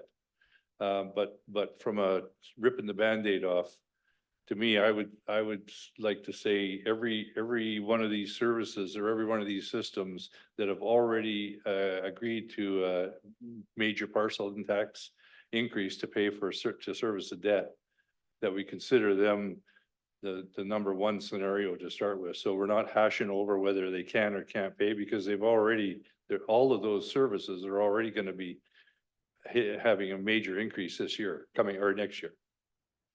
So not to simplify it, but to me, in my mind, if I've already looking at these guys here that have agreed to a $730 increase in their parcel tax to service the debt, I can't in good conscience think of any other scenario than number one. Yeah, I think the only thing I'd like to add to that is that I presented them and specifically wrote them as scenarios. We are open to any suggestion, whether you want to do a 0% increase or a 6% 1 year, ones after. Like, we're looking for the recommendation and the feedback from the committee for that. These are the scenarios that I came up with based on inflation that we've already seen, catching up with that, expenses that we have. If the consensus is to stick with 4% or 2% or whatever that number is, then we will work with it. So that's all we're looking for is the feedback and the direction from the committee of which way to go with the rates bylaw. Director Hayward. I just want to say that I think we really have to think about the fact that we're at a spot with all of these water systems where they're functioning, but we don't have the ability to say, we can move forward, we can fix them, we can rebuild them, we can do whatever, because our moving forward is hoping that the province will give us a grant. And you can't, that's like poor banking. You can't do that. You have to have a plan. Even if you're only putting $2 in the bank every week, you are growing your ability to move forward. I don't want to have to go to Maple Mission in 10 years if I was still around and say, sorry, we can't fix your well, it doesn't work anymore and there's no funding sitting there. I think that's the responsibility of the TNRD, as unpleasant as it may be to have to go to our constituents and say, hey, we need a few bucks more from you, or maybe quite a bit of money. But in this day and age, people understand how important water is. And because we are coming into such incredible drought situations, they're understanding it more. And this is a program that is, these wells are being run by the government who have the ability to have the technicians and the understanding of making them work and keep going. It's not some guy with their well in the backyard and suddenly it's gone dry and they're out of luck and they've got no water. So there's more to this than just we're going to ask them to raise and pay more. I know that hurts, but I think we have to look at the what if, which I'm getting from the staff, is if we stay the way we are, what happens when Maple Mission no longer can work because there's no money to fix it? So that's my 2 cents worth. Just to add to Director Hayward, I can see why Tyrone and Jamie are doing this in the beginning of our 2nd year of our mandate and not our 4th. Director Thorpe and So I'm looking at this and yeah, we need to do at least scenario 1. I think that we need to look at scenario 2 in most of them. I have a feeling that scenario 3 in some of them are just unattainable at this point. There are a couple of things though. I saw some of these are pretty high and I'm going to focus on Wallaching. If we looked at scenario 2, there's no way they can afford 26%, but could we choose a different scenario for 2 and lower that percentage in half? Is there anything that would preclude us from doing something like that? Just you choosing not to. Yeah. We're looking for feedback and recommendations from the committee on which direction to go with this. So if you choose that you don't want to go 13%, you want to go 11 or 9 or 8, just Okay, let me so know there's, how to write that bylaw. okay, so theirs is 26%. Right. So could we maybe look at putting a cap on the percentage for number 2? Does it have to be a percentage to catch up, or could we say scenario 2 so that we're putting money into reserve capped at X percentage? Or is that too simple? Well, I guess going back to your first question, any change of these scenarios would change what you're saving. So for example, if we change scenario 2, then it means we're not contributing 10% into the saving for the contributing to a reserve fund with a goal of having a 10% value in the reserve fund. It So might that we take, just need to understand that yes, anything's on the table for this, because we need this committee to support our bylaw. Otherwise, why would we draft it and bring it to the board? But you need to understand what that impact is. So to your specific system that you were mentioning, yeah, if we change the percentage, it would mean that reserve fund would be not funded to 10%. no, it be wouldn't be less than funded for 10%, but my question would be, I guess let's go to this one, just because I know that we're looking at an upgrade to their reservoir, and I know that we're looking at an upgrade to the piping system. If those things are done and we're looking at grants to do those, which is kind of that and a lot of the gas tax money, would we then maybe, I know we're playing chicken a little bit, but would we maybe be better, be a little more comfortable knowing that and being able to lower this reserve fund slightly?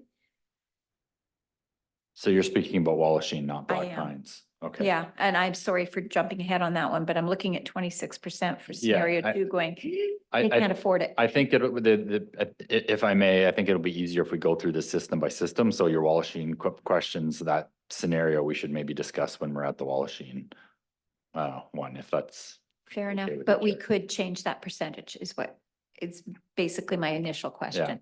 We're gonna be, yes, Okay, thanks. correct. We're gonna be forced to work as best we can with whatever revenue we get.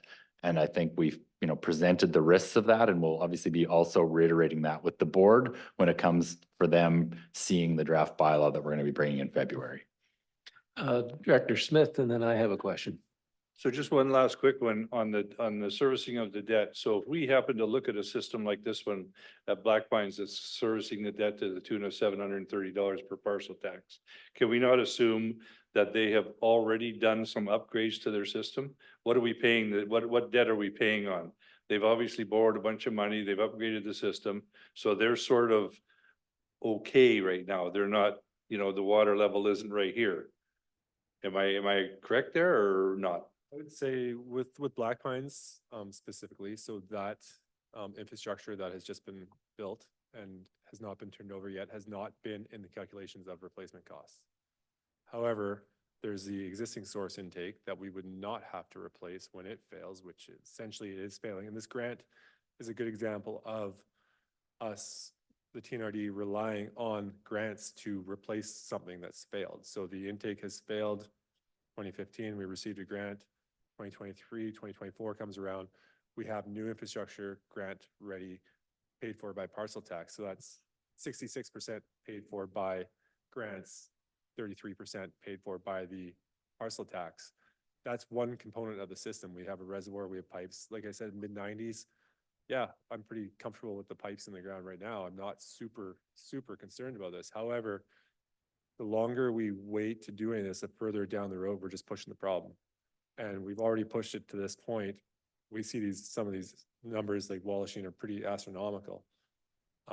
It's only going to get, my opinion is it's only going to get worse. So where? Yeah, well, I think from my perspective, I'd like to hear more of your opinion on the health and well-being of each system, because we don't know what's coming down the road. And you know what, you don't have a crystal ball either, but you got a better feel for what's coming down the pipe than we do.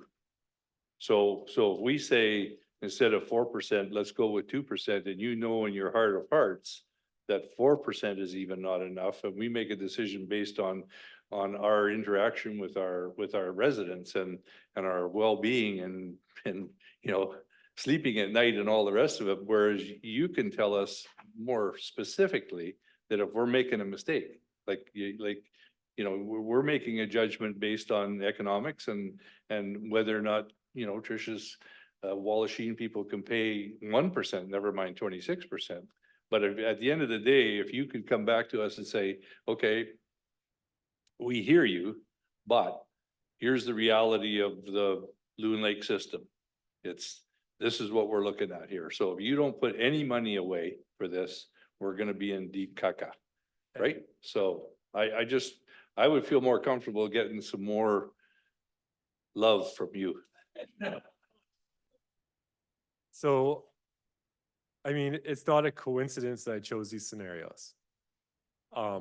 Scenario one is the absolute baseline, in my opinion, that we have to go with.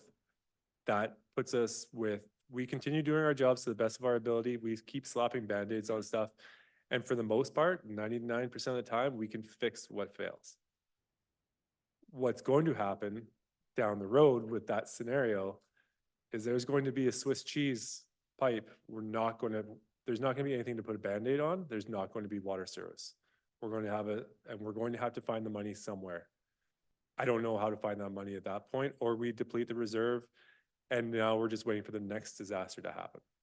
Scenario two, 10% in the bank. That's like, you own a house, you got a furnace, you have a roof you have to replace, you're gonna put 10% away, some money for a rainy day.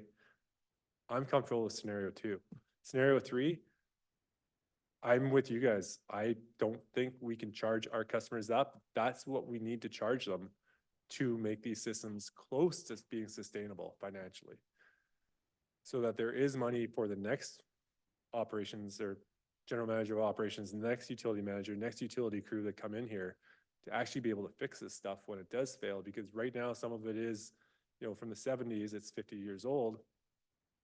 20 years from now, right? It's, yeah, it may have an 80-year lifespan, but there better be some money there for it then. And the longer we wait to put money aside to save, the harder it's going to be to catch up. So that's why I presented these scenarios for you. CFO Fox? Thank you. Just, I am going to have to leave you guys, so I just wanted to depart with some comments for you guys from the financial perspective. When I first came in last year and I was looking at the financials that were before me, the 5-year plan was not a reasonable plan. So, and Jamie had recently come into his position as well. So we started talking about putting plans forward that were unreasonable. And I think the past board probably didn't have the difficult conversations because it looked, from my perspective, like we were more planning a year at a time. And it's easier to make those decisions. What I was seeing was revenue was flatlined, expenses were going up by inflation, reserves were disappearing, and then our maintenance line was just going downwards to make it balance. So this is where he's saying what we're doing is we're saying, how much can we charge? And then building an operating budget off that, which is not what you should be doing. Looking at the gap. So these guys have worked really hard to look at the numbers that we have and base the scenarios on what they think. And it's with a lot of heart, knowing that they've looked at what other people pay for water and utilities in Kamloops in different areas. And we know that it doesn't seem reasonable, but we're in these situations right now with these current systems that we have to take this pretty seriously. And I think this is a really hard conversation. When you look at a utility in the future and adding it on, I think you're going to look at it at a different lens with making sure that there's money planned for reserve funds when you're looking at a total impact of bringing on a utility system. So I don't envy your decision. I just want to say from my perspective, we were also bringing in some of the administrative costs into the general fund and paying taxation to support some of the staff because utilities can't afford that. So we're trying to correct that as well. It's not 100%, but we've made a lot of headway there. We have to do that. We're required to do that. So part of this is there's not really a choice in, we have to increase, it's just how much. So sorry, I'll leave you with that. Hopefully that's okay. Thank you. I wanted to ask the question, if we look at scenario one and you've got 4% for, 4% for 5 years, are you actually proposing that we would increase each of the, so I'm thinking from the optics that Director Sao talked about earlier, the staging. Would we be better off to pick, I'll just look at 2026 and say 1750 and not trying to adjust it every year, but to sort of run for 2 or 3 or 4 years at 1750 rather than, each year sending out an increase, each year sending out an increase. I'm just wondering if you have any comment on that. I originally set these up with that exact scenario where the initial jump was the first year and then it was even for the next. And it was a ridiculous amount in the first year. So it wasn't a palatable thing to provide for you guys to look at. So that's where I adjusted it so that it was an even amount for 5 years. And the other thing is some of these are based on recovering that revenue or that gap over a 10-year period. So this is only 5 of those 10 years. If you were to run the Wallenstein one out, which is, I don't know, 1,000% over 5 years, you're actually looking at significantly more than that to close that gap on scenario 3, right? So this is what I brought that's palatable, and anyways. So yes, I did look at hitting that initial in the first year, and then, going easier the next few years. I was also, when I'm preparing all this, the city of Kamloops rates went to their council, and that whole thing happened where it was supported, denied, and then bring back something else. So I wanted to bring it to you guys so that I can take something that's supported to the board and not have to redo it multiple times. And then supplemental to that, because we also have to talk about parcel tax. Did you consider whether increasing from the parcel tax from 250 maybe higher and then keeping some of these? Like, how did you look at that and what conclusions did you come to on that? So the parcel tax, the community work that was done in 2016, it was presented at 250 as being a ceiling.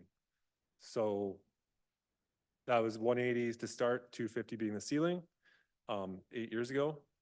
And so that's why we stuck with the 250.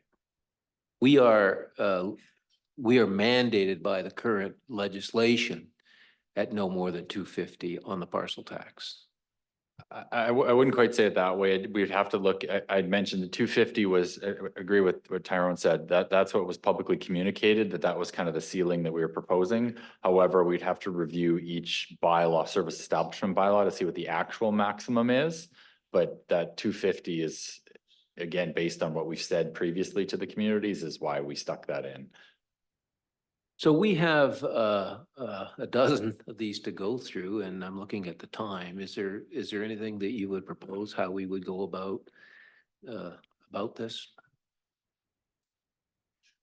I have each of these set up on one slide, and if we just go through one, get a consensus vote or some sort of decision and move on to the next, that's.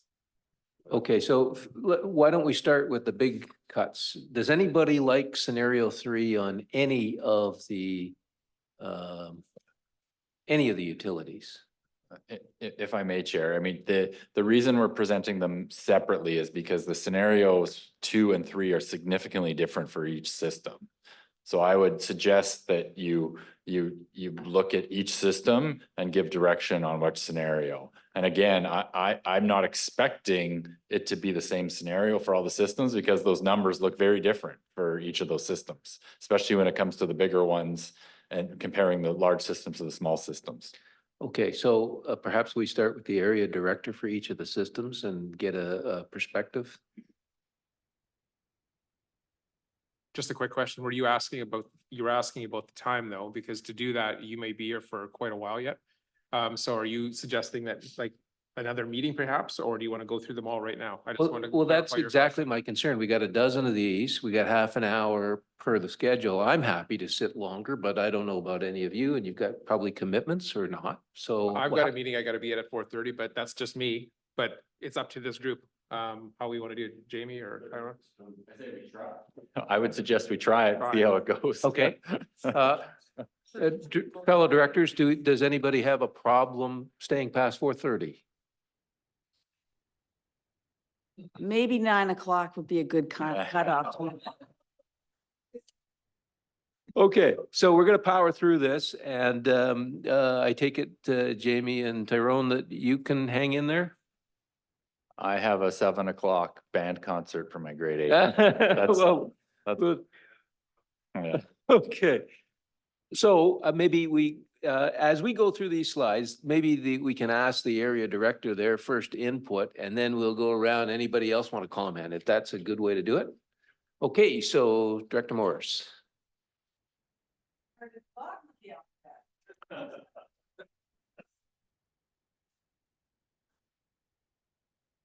Okay, so you want me to go by just Black Pines, top of the list?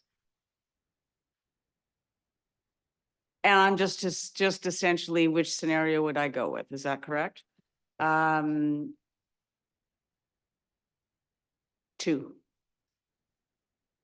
As is. Okay. Honestly, hold on, let me look upside down.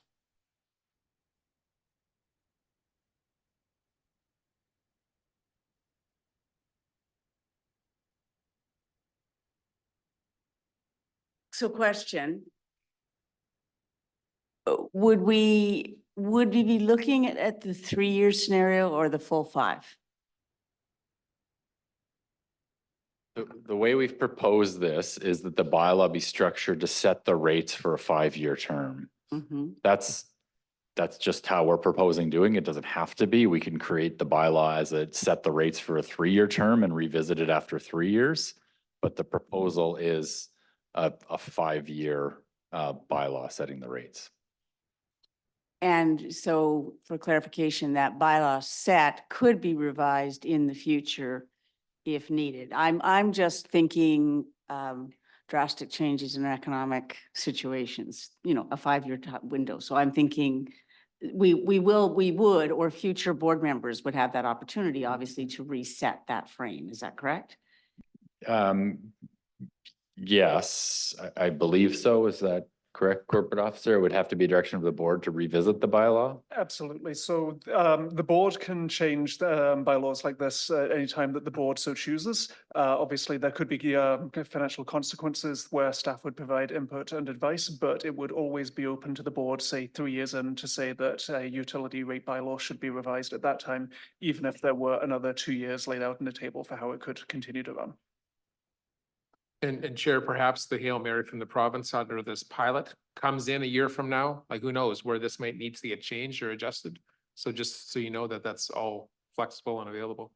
So I just want to understand, you're writing a bylaw for 5 years, but we can vary it within the 5 years? Yes, we're proposing a rate structure that's setting the same increase over the course of the 5 years, but it doesn't have to be that way. Though, again, the 3 options are the same increase every year. So the parcel tax, I know it's not on the screen, the parcel tax isn't going to be increasing every 5 years. It would be a kind of a flat. Correct. But this, you would, if we went with Director Morris's scenario 2, you would write the bylaw for 5 years at 13% increase per annum on the fee. Correct. So that's your, yeah, okay. Yeah, understand. so that's how the Yeah. each. And I forgot to ask the availability of these 2 gentlemen as well. Are you're both? Your worship, as long as this committee wishes to continue going, it can be staffed. Great, thank you. But I guess, Director Morris, scenario 2, you feel meets the needs of the Black Pines folks, both in preparing them for, you know, the busted pipe that we weren't counting on, but also meets the maintenance needs, and that's a 13% per annum increase. So 2024 would start at 1757. And they were charged at, were they charged at 1556 or 1200? I wasn't clear on that. So one of the things with these proposed increases is that our bylaw, the rates are set up with the base rate and then the per cubic meter rate. So what we'll do with if the 13% is the chosen number scenario, then we'll go back and run it through our rates model to come up with those new rates and lay the rates themselves out for the next 5 years. That requires an awful lot of inputs and work. And so rather than trying to bring all those different rate tables and getting you guys to pick one, we would rather just have what's the percentage, what scenario, whatever's the easiest way here. Then we'll take that back. And when you see it in the bylaw, it will be the write-up, the report will say this was 13%, scenario 2 chosen by, as suggested by the committee. Right, but what you won't see is the actual average customer rate. That doesn't get built into the bylaw. We're just showing that as an example. What you'll see is the actual base rate plus the metered rate, and then everyone's bill will be based on how much they use. The base rate plus how much they use will be their actual bill. So at nowhere will it say that middle line in either of those scenarios in the bylaw. Just to be clear. So that's the average user in Black Pines paid $1,500 last year. Some users may have already paid $3,000 if they used way more than the average amount of water. Would it be possible that you would aggressively increase the consumption rate as opposed to the base rate to come to the same number? That is an option. I think this scenario is that same increase to both the base rate and the consumption rate, correct? Yeah, I wasn't proposing to change the split between the base rate and the consumption rate as far as how the funds are collected. The only thing that we would do in the model, in the rate model, is increase the expected revenue by the 13%, plug that in, and then it would spit out the rates for us. If we, yeah.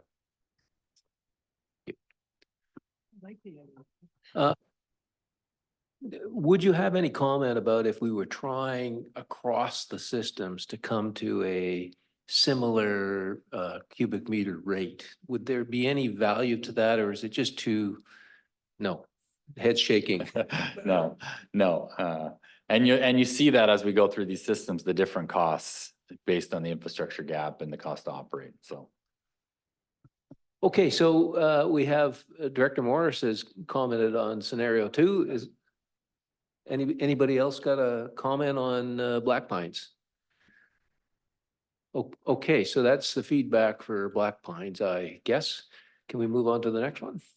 Just if I may, Chair, before we move on away from Black Pines, can we also get consensus on the parcel tax for Black Pines? Do you support that going up to 250? In an ideal world, not at 4:15, I suppose, Black Pines has had recent work done on it. So the scenario 2 makes sense to me in that in case something happens with it down the road.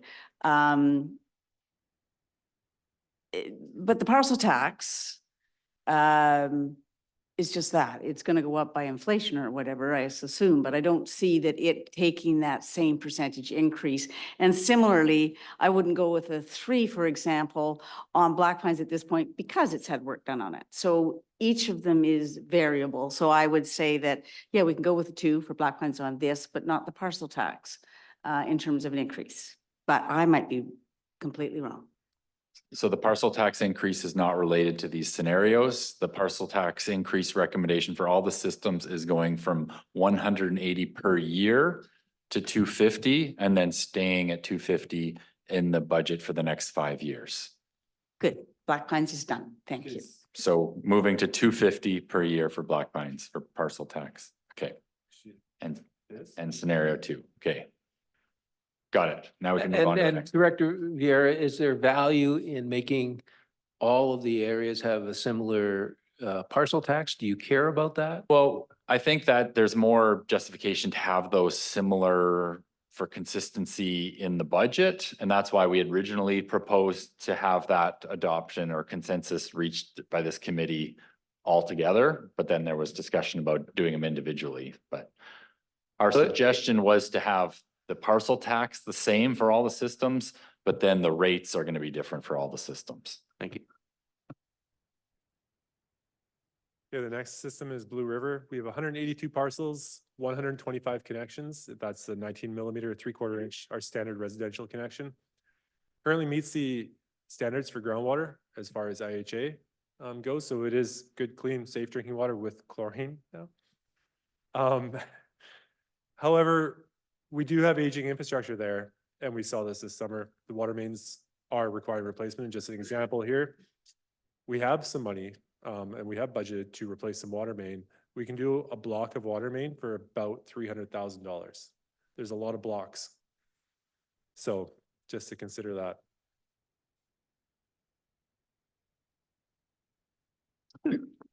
Okay, I just have a few questions. So, the replacement cost for our water system estimated in 5 years is $5 million. Is that the right number? Like the 5,214,000? That's based on our asset inventory? That- Yeah, yes. and so that would be in the future, in the 5 years. And so if we were to look at scenario 3, that is fully funding $5,214,000. That is funding 50%. Of 50%. the replacement of. Okay. Of the infrastructure deficit for Blue River, which is actually $1.42 million. So scenario 3 looks at infrastructure deficit, not the 10% of the reserve funds. So the infrastructure deficit in Blue River is calculated at $1.424 million. Right now, that's the assets that in 2022 would need to be replaced. So scenario 3 funds 50% of that. And then we would rely on 50% grant funding. Correct. And the 5 years scenario Yeah. only comes up to just under 50% of that 50%. So you're actually only with scenario 3 funding 45-ish%. No, So, sorry, 4%. scenario 2 comes up to what percentage of that 5 million? Scenario 2 would put in about $500,000 into the reserve. It would bring the reserve Yeah. fund to 500. Okay, and then 10%. what ultimately happens with this $521,000? Like if in 5 years, we didn't have to put really anything into that system except for general maintenance, and then all of a sudden we had $500,000. Does that money get invested, or does it just kind of sit there waiting for catastrophic repairs? The capital reserves are also allocated out through the capital budget. So if we put 500,000 into the reserve in Blue River, we may actually spend that before we even get there on the capital upgrades that are required. So it's just putting that 10% aside. So another way, if I could say that a different way, we may be using it. It's not like it's gonna get to a ceiling and we're not touching it. It's gonna be used as we go. But the benefit is we have that money there when we need to replace something. And to your point of investment, yeah, like our reserve funds, there is an investment strategy managed by finance department, but Okay. Tiffel Fox isn't here to speak to that. And then just looking at this chart, it seems like the 2023 actual, I thought I saw in another chart that our actual was $1,140 was the average in Blue River, not 731. Yeah, the other chart had the parcel tax in it as well. Okay. The total fees, these are user fees only. So the base rate plus volumetric or metered rate. Okay. Okay. I'm definitely in favor of scenario 2, and I'm leaning towards scenario 3, but I don't know, yeah. Like instead of doing 10%, can we do that? And just a little bit more than the 10%, but not quite the 13%? What percent would you like? I would.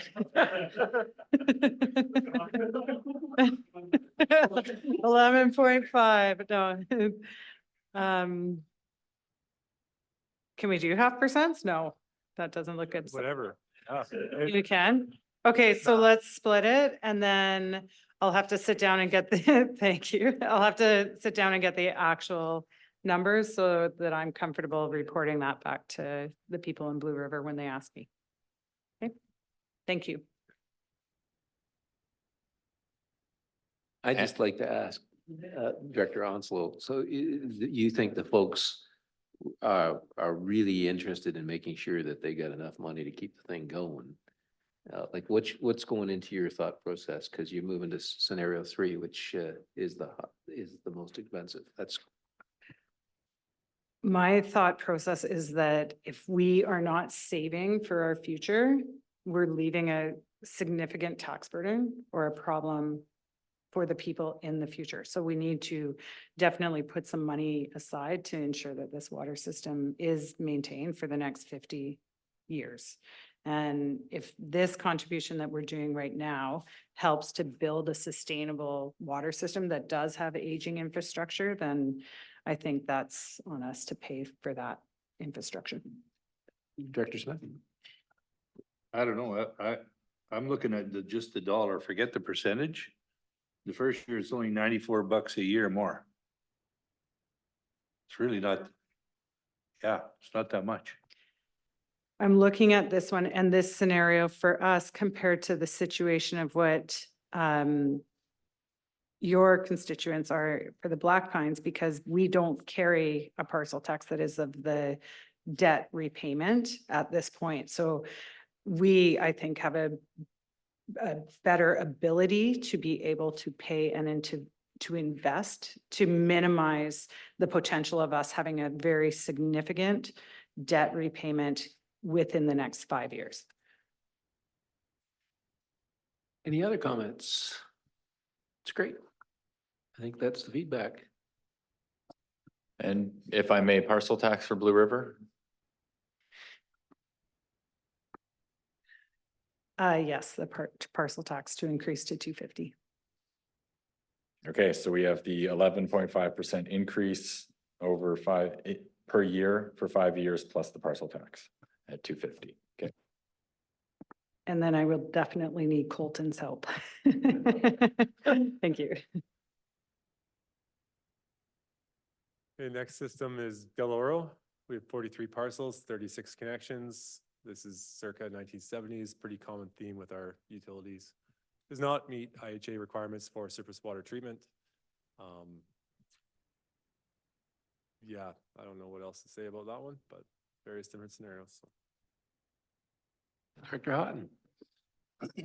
I think the biggest problem in the staff is here for the long term, or us folks here, whether it be here, City Hall of Kamloops, are here for a 4-year term. And I think our biggest problem is that we want to be politically correct, but we also, in life, you have to make some harsh decisions, and sometimes you don't have to. And I know Director Hayward and I were talking about this is, I think we have to look beyond our 4-year mandate. And like Director Onslow said, if we don't put something aside, it'll be the directors that take our place will be paying the price, just like our children are with the federal debt that we have. So as far as Del Oro goes, what I'd like to see is okay, if we're gonna increase their fees, they're gonna want some services. And you and I have talked about these little magic yellow boxes that you said might do the trick on purifying the water to meet some kind of a standard. If I can use community building funds to help that, at least it shows that we're giving them something more than they already have. And I think in my EA meeting, Jamie, we talked about, I had, some more money in community building fund that you were looking at doing some updated work on Del Oro. Am I correct?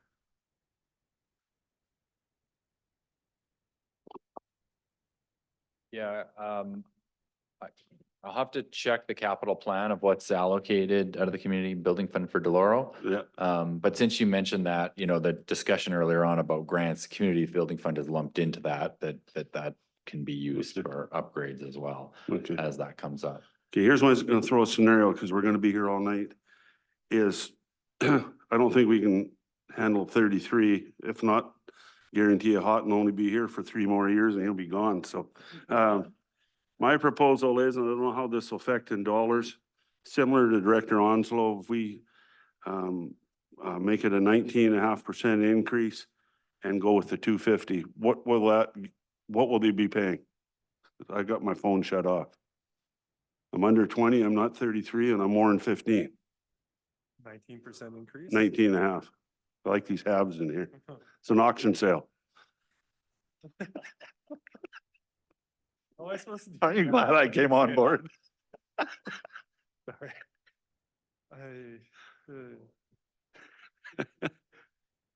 15, 24 and 2024 would be the average user.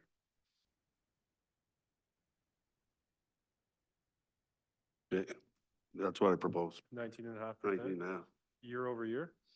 Yeah, the 19, like you had 15. What will they be paying in 2028? Cause at 15%, they're paying 25.33, so. Yeah. Okay. Well, I may only be here for 3 more years, but let's try that. Cause I know what'll happen if their water system fails on any one of ours. We're gonna be hung out to dry anyhow, so.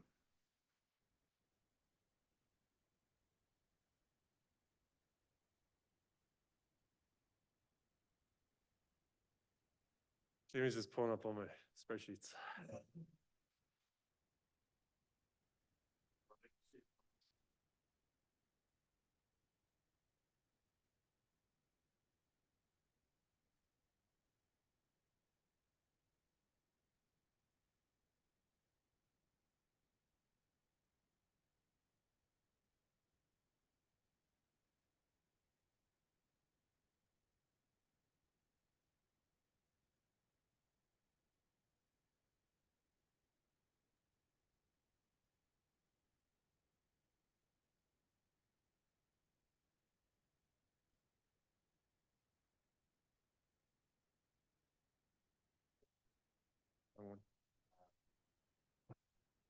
You're looking for the, Director Houghton, you're looking for the cost at the end of the 5 years, the average customer rate after 5 years?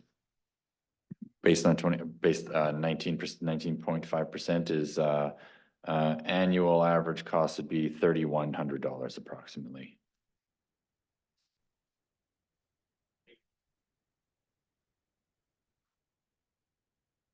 And you said, sorry, you said parcel tax 250 as well? Yes, go ahead and parcel tax also. Now, will they be getting in all these scenarios for all these, will they be getting a notice ahead of time that this is happening or just gonna pick up the mail one day and slam dunk big increase? Yeah, we would communicate this out, and yeah, whether or not everyone sees this or not, but yeah, we'd probably do a direct mail out to all the communities impacted as part of the utility billing. And at this rate that I propose, what will that do for future replacement and reserves and that? Cause I'm not good at math. Like, where will that put us on this system?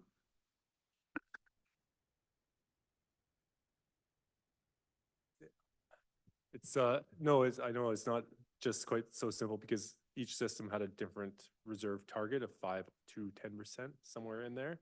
So I'm not entirely sure where this one ends up with that percent. It's going to be greater than what we propose in scenario 2, but it's going to be less than what the infrastructure deficit is, so.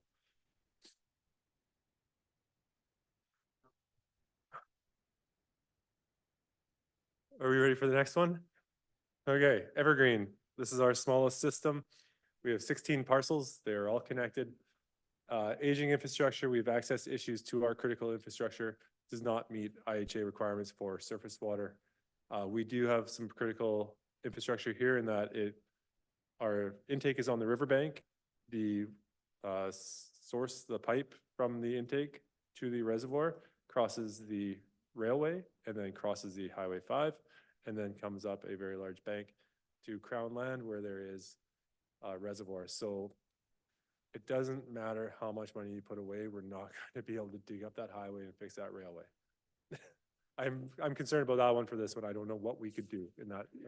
This is Director Morris's. Yeah. And I just have a quick question on that one. Didn't we discuss before the opportunity of getting people to go to separate wells rather than to maintain this? Did we not talk about that? Yes, so we do have a planning grant right now that we are exploring for groundwater on this system, or exploring the feasibility of converting this to a groundwater system, which would eliminate a significant amount of risk with that existing infrastructure, with the intake and the access issues. And would that be something along the lines of getting the province to kick in, I don't know, 10 grand of the 16, like each 10 grand each? That's, Something like, yeah, the planning grant is a We spend 5,000, the province matches up to 10,000. Or provides up to 10,000. So $15,000 study that we do, the province covers 10% or $10,000 of that, and we spend 5,000 for that planning grant. From there, we would rely on grant funds to actually establish a groundwater system similar to Black Pines. The plan, in other words, the planning grant gives us a shelf-ready project that we could apply for a infrastructure grant on. Director Morris?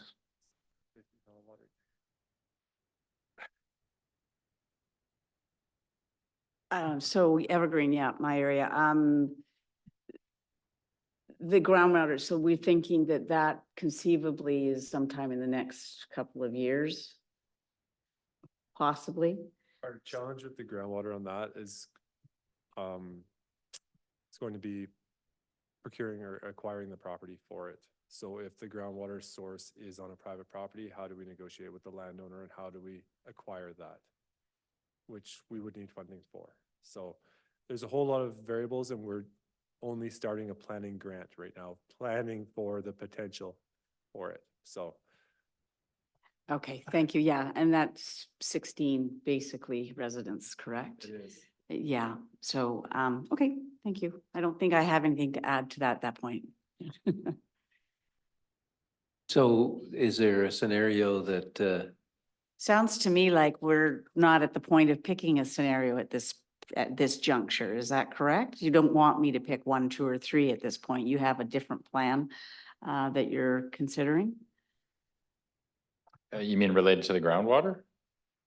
Or, Well, the ask was, where am I going to land on 1, 2, and 3? Do I need to land on that? we're looking for direction on what rates to put in the bylaw. So these are the 3 options we're presenting, or you can recommend anything in between. Okay. 16 properties is what we're speaking with. I would say scenario 1, it's the basic approach at this point, in my view. And the parcel tax rate from 180, the recommendation to go from 180 to 250. I would support that. It's consistent with what we're doing across a number of the areas. does anybody have any other thoughts on Evergreen? Okay, that's the next one. Next one is Loon Lake. This is 52 parcels, 40 connections, which is deceiving because it's primarily seasonal with very few full-time residents. I believe I stated before that when I started here 5 years ago, there were 3 full-time residents. Now there's 1 or 2. We also are not proposing to change this to a metered rate at this point. We're proposing to retain a flat rate for Loon Lake, so. And this is the only system that we're proposing that. And it's because of the challenges of having metered rates with seasonal systems. Is it essentially you need to charge it all on 1 quarterly invoice because no one's using any water the rest of the season. So it works better in this scenario, at least for now. We're suggesting staying with flat rates. Director Smith?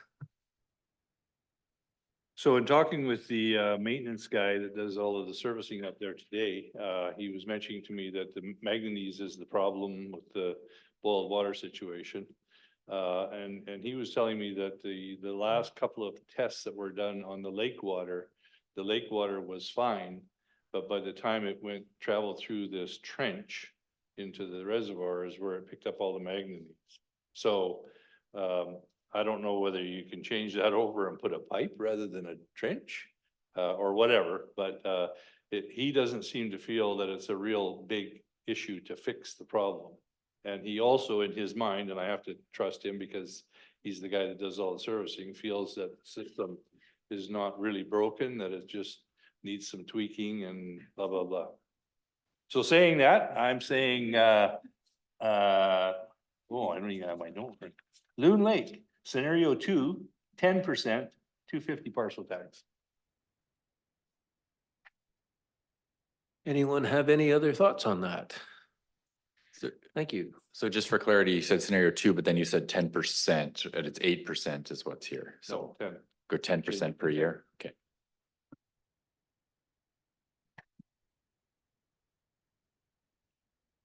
We're ready for the next one then?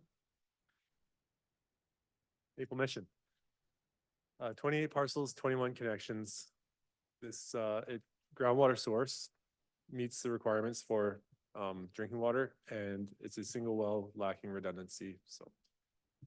So my question is, it's not that old a system, I don't think.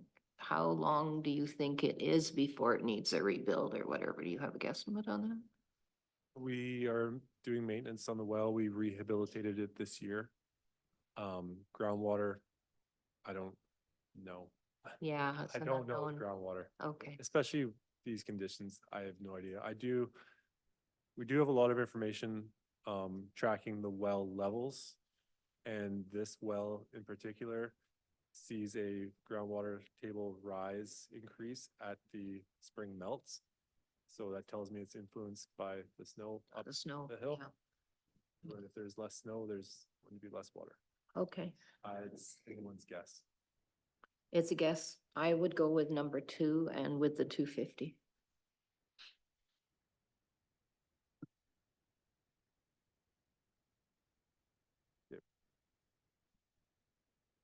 Next Any- one, I grabbed two Yep. things on the one slide. Sorry. No, that's fine. There was no other comments on that one, so.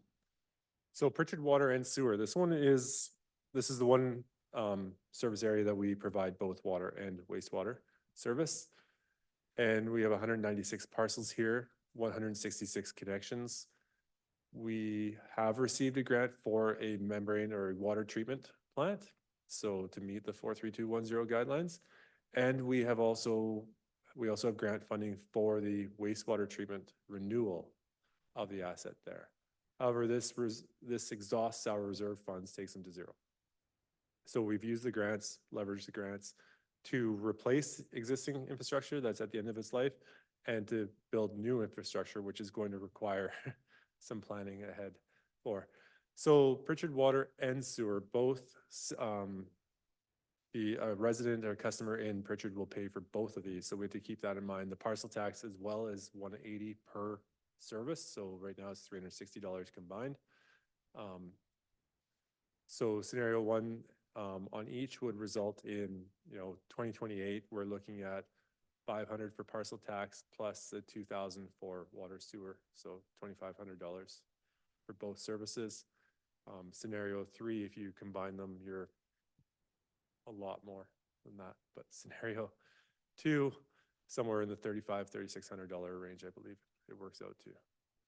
In 2028, not quite 3,500. So sorry, I was just trying to explain this one because I have both systems on the one slide and looking for some feedback on both the water and the wastewater. So. Keene area Pete. You understand the upgrades, the new facilities far better than I do in any of the details. So on this one, absolutely look to you, but the question is around, the expansion of Osprey. Are there any implications there that would be happening because there's another X amount of units going to be going in there? Does that influence what our 5-year decisions, 10-year decisions would be before I land on A, B, or C, 1, 2, or 3? Yeah, the Osprey development was contemplated in the water treatment plant application and is also contemplated in the sewer treatment plant renewal. And there was a development works agreement that provided funding for us that we're utilizing for the renewal of the asset, and it will accommodate Osprey.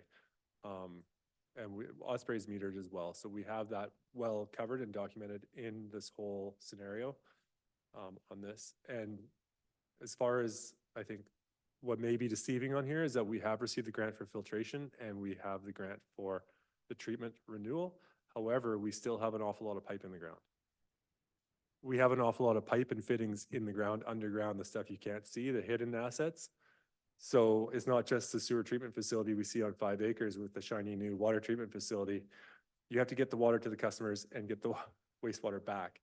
There's more assets than just those. Those are big ticket items, but there are a lot more assets in the ground. So So sounds like picking scenario 2 would be a safe choice, given that there will be a buffer for some other things that you're anticipating? Or My is- opinion is Scenario 2 is a good choice because we have zero reserves in the system. Scenario 1, we're using all the reserves to renew the existing assets. Okay, Scenario 1 doesn't provide contribution to reserves. Scenario 2 will start to replenish those reserves. So Okay. my opinion is Scenario 2 is the minimum on this one. scenario 2, yes? It's up to you at the end of the day.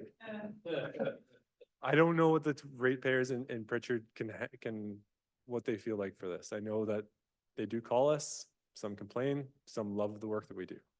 There's a mix.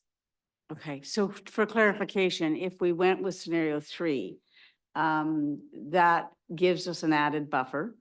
And that's a lot of residents there. And gives us a buffer in terms of assurance that you can finish the pieces that you need to. Yes or no? So Scenario 3 doesn't account for the existing projects that are going on there. Those are already budgeted for and don't have Okay. a tax impact to the customer. So those are totally separate.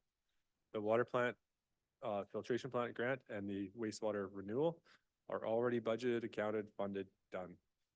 It's those assets that aren't even on the books yet that we now have zero reserve funds we should start planning for.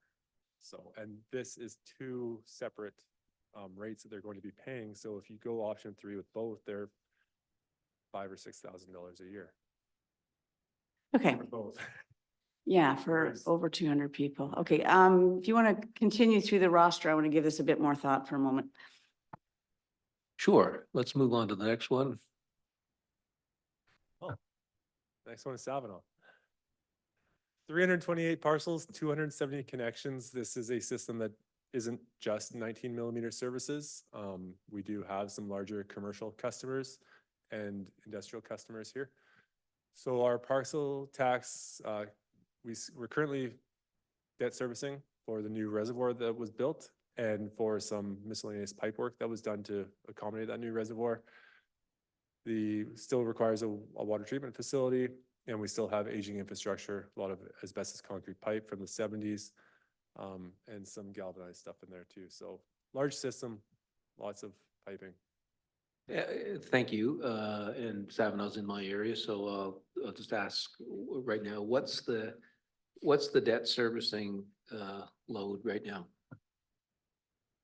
Sorry, what's It's got debt servicing, so how much is the debt servicing? I don't know if I actually had that on there.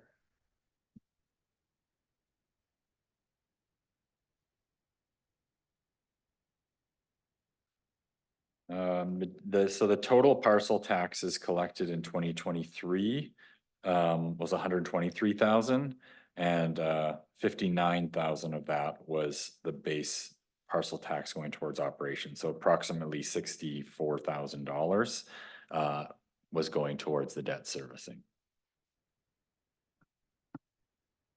About 328.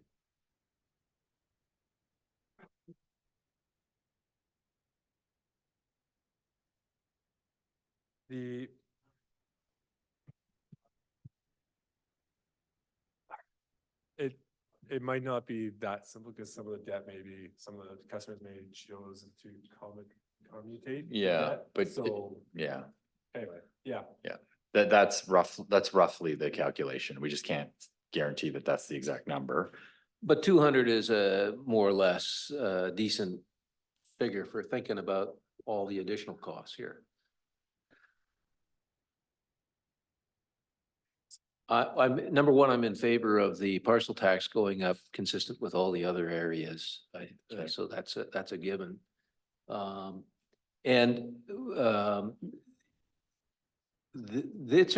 That reservoir is relatively new. Yep. But the distribution system is old. And when I look at the rates relative to other areas, 677 is on the light end of things. So, scenario three is not that far out of the equation. And I would, and it's achieving all the things that we want. We want to build up reserves. We want to build up capability. I'm just wondering, my earlier question was, instead of doing 15, 15, 15, whether we could pick some kind of a comfortable number in the first 3 years. I'm looking at 900 is 2025. And whether it makes any sense to start with 900, 900, 900 and not have this death by 1,000 cuts every year.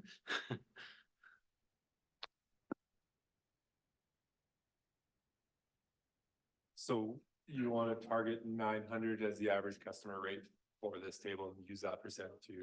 I'm inclined to go with the scenario three thing.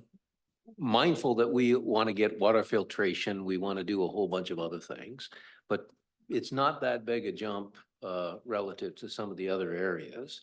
But I guess I'm playing with the idea of whether it's good to increase it every year or to have a number that covers us for the 3 years and achieves the same thing. One of the things that's happening in Savinaw is that they were a little bit from Missouri on this meter thing. They did comment back to me at several meetings that they were surprised. They were expecting a big increase and no big increase.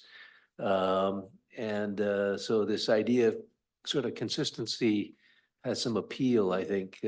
I know we're going to put an increase in, but if we can sort of get 3 years of peace and quiet, that might be useful for the folks at Savinaw. Any thoughts about that? Just a thought that if that's the intent, but the intent is still achieve the same amount of increase over the 5-year term, if I understand correctly, what you're suggesting is maybe a 50% increase in year 1 and then no increase in year 2 and 3? Or 45% to make that. Your same point jump. is that 50% is that's jumping to 900 right at the get-go. Right, yeah. Yeah. Well, I'm in favor of the scenario three because it starts to put the money in the surplus account that we need.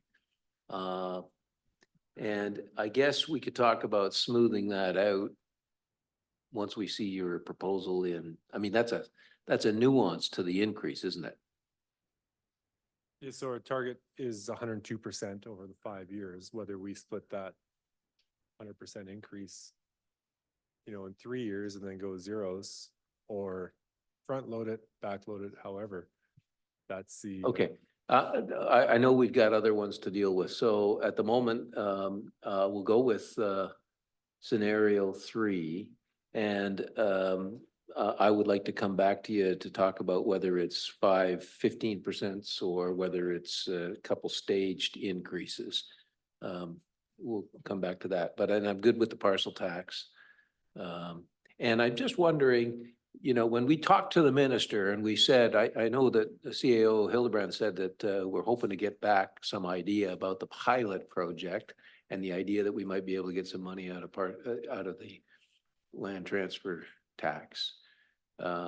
Whether we should be entertaining writing the ministry again, saying further to our meeting, we've done these things, we really need this dough. Maybe that's a project for February. Yeah, okay, thank you. I would just suggest, hopefully we get some response back from the staff level email that CEO Hildebrand sent, and then the next step from that can be based on what that response is. Okay. Does anybody else have a thought on Savinaw? No? Okay, thank you. Spence's Bridge, 112 parcels, 80 connections. This is groundwater and it's a shared use system with Cooksbury Indian Band. We currently have parcel tax there that debt services the new reservoir and the other improvements associated with that shared use agreement. So this one is actually worth mentioning that our budget was 1,028 for the average customer, but we actually came in 21% lower than that. And trying to work with finance to figure out what happened there. Whether that's part of the cost share agreement that wasn't captured, but we're basing the revenue increases or the rate increases on the actual numbers versus the budget numbers. So we realized $814 for the average customer, and we're proposing the 4%, 9%, 16% from that 814, not the 1,028. So yeah. Spencer's Bridge, sorry. Trish. Okay, so we'll start with the 250 parcel tax. So this system is, the wells and the reservoir are still by TNRD standards relatively new, but the piping system is not, am I correct? So the wells are property of Cooksbury, and the reservoir, the Spencer's Bridge Community Reservoir, is property of TNRD and is quite new. The piping that joins the two is newish, as in less than 20 years old. The infrastructure in Spencer's Bridge community is not new, and is a mixture of AC pipe with copper services direct tapped into asbestos concrete pipe, which is similar to the Blue River system. And we do see failures on those at this point. Okay, so would kind of splitting things down the middle and looking at sort of a 2-3 scenario and doing a 12% be reasonable? Because we've got a lot of seniors in the area. They're already paying the parcel tax debt servicing.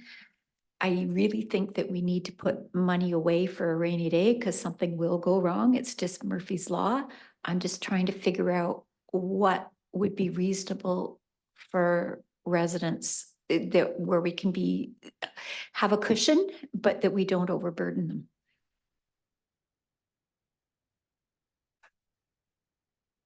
What would you think? Would that be a reasonable down the middle approach? And sorry to put you on the spot. I'm asking your humble opinion.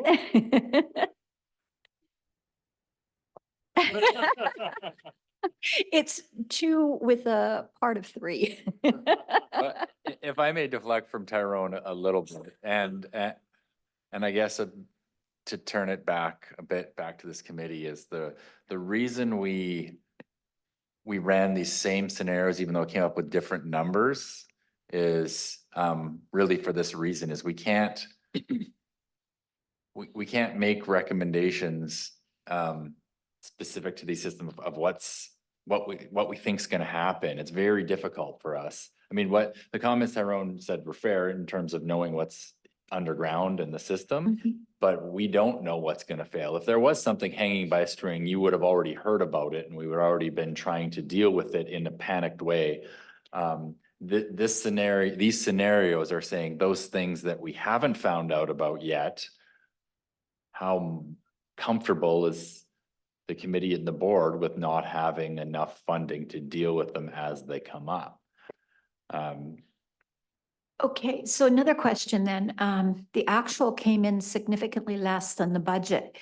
If there was an error somewhere in there, we could be hooped if we stayed at 9%. Potentially, if we were looking at scenario 2, right? Yeah, so like our water rates are modeled based on 1,028 as the average. And so I broke these down. When I ran the actual scenarios, I used the total revenue for the system, not the average rate. So the total revenue for the system meant that we would have 1,028 on budget coming in on that size of water meter. If we go and raise it by 4%, we're taking that existing rate that we have, which we thought would bring in that revenue, and bumping it up by 4%. So it's going to bring up that 814 up to the 847. And if that issue, the gap in the revenue, I'm pretty confident as a result of our reconciliation with the Cooksbury on the partnership and the shared use, how the dollars, which year they got put in, is that gap, then we're just fine where we the 4%, 9%, 16%. So just because it's similar to Black Pines where it comes in at 1,500, but we budgeted 1,200. Well, they used an awful lot more water. Trans Mountain just went through, they had to reseed everything, they watered everything. This may be Spence's Bridge. I've had conversations with customers who let their grass go brown all summer because they were worried about the water rates impacting their bill. Now they realize that they pay significantly less than what they did, which is exactly why we have been trying to do mock billing so people would see and not result in a shortfall that then we have to increase rates to catch up for. And then people would go and say, I'll resume watering the way I used to. And now they're paying huge amounts, right? So we don't want to get into that whole situation. So take our existing rates, increase them by, keep hitting this, 4%, 9%, or 16%, or whatever percent you'd like, and go from there. So 12%. I'm being cautious, but I don't want to overburden them. That's my opinion. Thanks. next one is Vavenby. We have 144 parcels in Vavenby. Does not meet the requirements for IHA for drinking water, and we also have aging infrastructure here. Yeah. Vavenby sector. Scenario 1 and 250 parcel tax.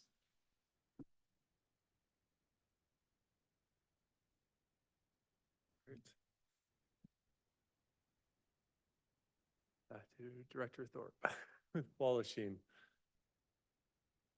I almost started off with this one because scenario 3 is, you realize the dire situation that you're in when you look at this.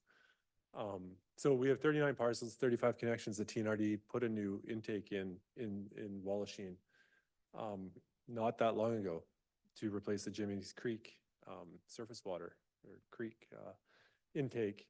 And a new reservoir was built with that as well, which is subsequently failing at the end of its life.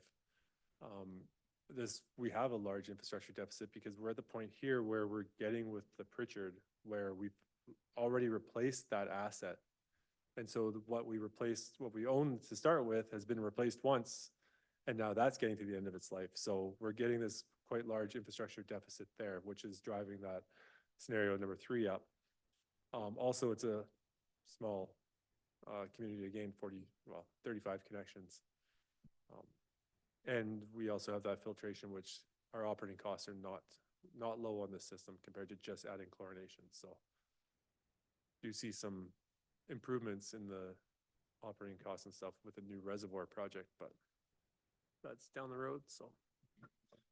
And there is already a significant parcel tax for that intake that they're paying for on an annual basis. So I have one question, and then have we ever looked at putting a well in there? We have a well there. We do? Doesn't work. Okay. That's probably why I didn't know about it. Okay, because the water system, it's gonna cost so much with the surface water, and there's always the problem with the way it's in the back eddy.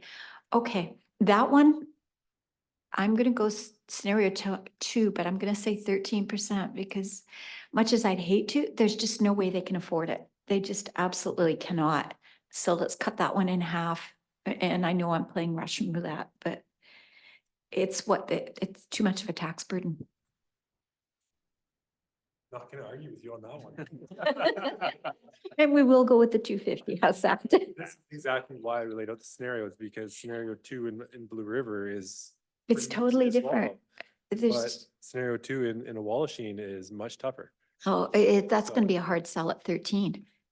But And we came in within 3% of budget yeah, with our rate models, so we nailed it on that one. that was good. Thanks. We're squeaking. Any other views on Wallachine? Okay, next. Back to Pritchard then. Back to Pritchard, right? Can you just kind of recap, Jamie, where Yep. we are on the different systems? Okay, maybe just want to go to the first, we'll just scroll through them. Yes, Black Pines. Black Pines, the direction was to increase it. So for all of them, we got approval for increase the $250 a year parcel tax. Black Pines option of scenario 3 was supported by the committee. Blue River, sorry, I'm reading two, I said three. Scenario 2 was what we have for Black Pines. This is a good way to check to make sure we have the same notes. Blue River, the recommended increase was 11.5% per year.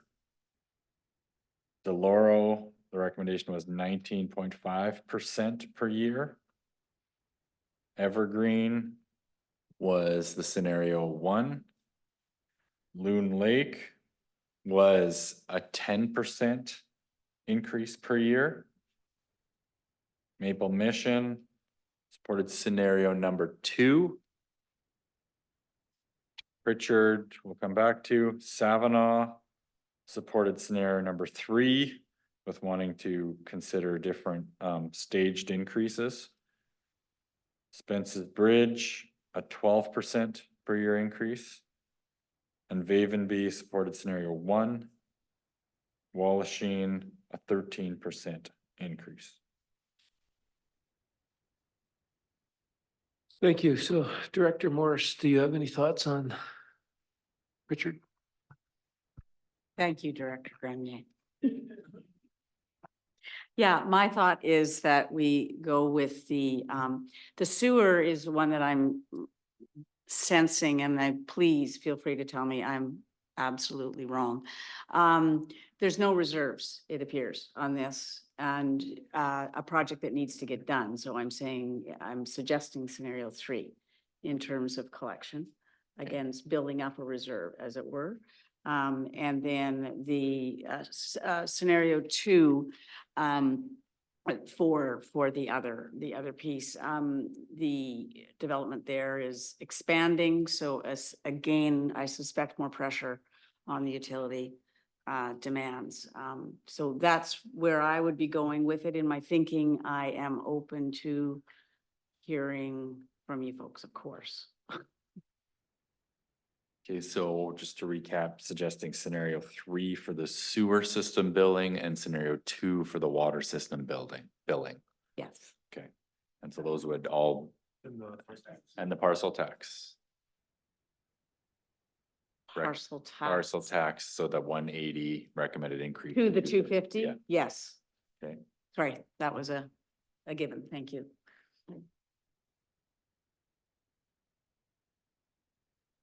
Any other input on that? Okay. So have we given, is there any other questions generally?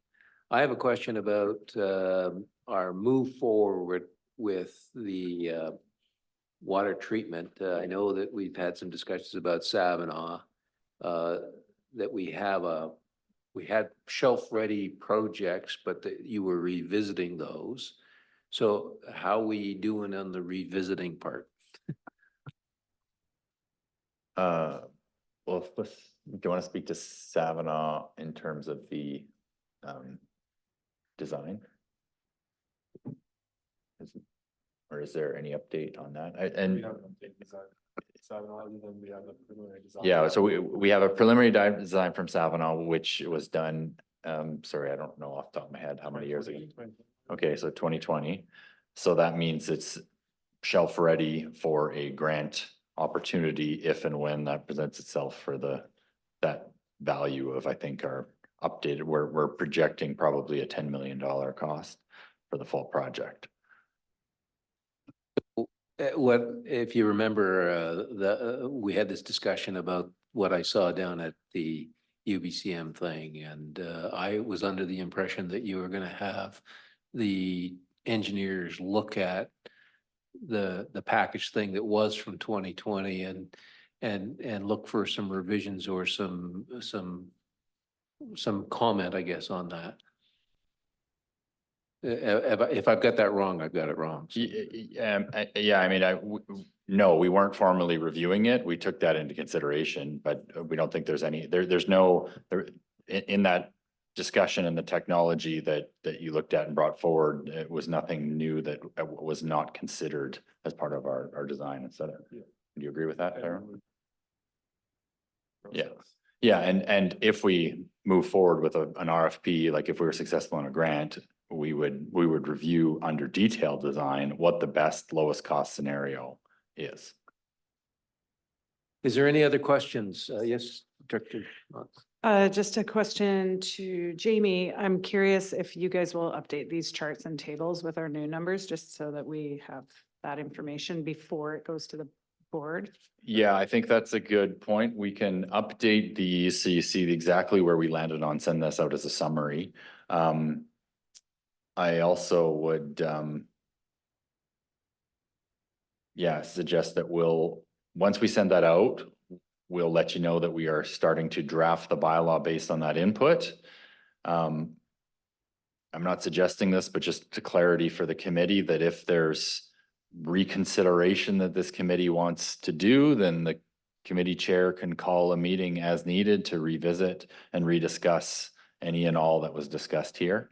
So that would, if that does not happen, then we will use this information that you provide us with to draft a bylaw that will go to the board for them to consider in February. Would it be safe to say that if this committee, if there was a director that wanted to have a second thought after they received that information, that this committee would agree that that director should go forward and give those strong input and recommendations rather than coming back to this committee or deferring it? It seems to me we've had a pretty wholesome discussion about this. Everybody's had a good look at it. And if, you got a lot to digest over the last few hours, if you had another thought about it, it wouldn't concern me that you express that directly and find its way into the proposal, which we're all going to vote on eventually in February, March. Director Houghton. On my scenario for Del Oro, could you send me a recap? Okay, we chose 19.5. What that'll do in doing that for all the things you want, reserves and everything, because I'm not great at that, and I know I'm gonna get my head thrown against the wall, and I gotta have some info to tell the people why I chose that, and give a scenario if we didn't do anything, or if we did 5%, here's what you'd get. You might not have any water and be hard and fast, but have the right info that here's the reason I did this. You didn't get the worst scenario, but you didn't get the best one. You got the one in the middle a little more. So if you could do that for me and probably everybody else here. I thought we had a good wholesome debate today, and I think our committee here made some very heartful decisions that probably should have been done a few years ago, but I'm proud as this group that we did it today, and thank the staff for preparing this and for, I'll use the term in the cattle business, the guts that we had today to do this. Thank you. Yes. Thank you, Chair. I did just want to add in one thing, which is going to feel like quite the formality at this point after you've had quite the fulsome discussion. There is a recommendation on your agenda, and considering that there's a fairly significant amount of staff time which is going to go into these drafting, just so that we have it on the paperwork and in the minutes that staff have been authorized to do this, then we would appreciate that you move and second that staff be instructed to bring forward the bylaw changes as have been recited back to you by Mr. Vieira. Okay, Director Sow and Thorpe, thank you. All in favor? Opposed? Carried. All right. Is there any other thing that anybody wants to throw in there? All right. Well, thank you very much, staff, for hanging in with us and giving us that direction. Director Houghton's covered it off. We much appreciate your time. Thank you. Adjourned.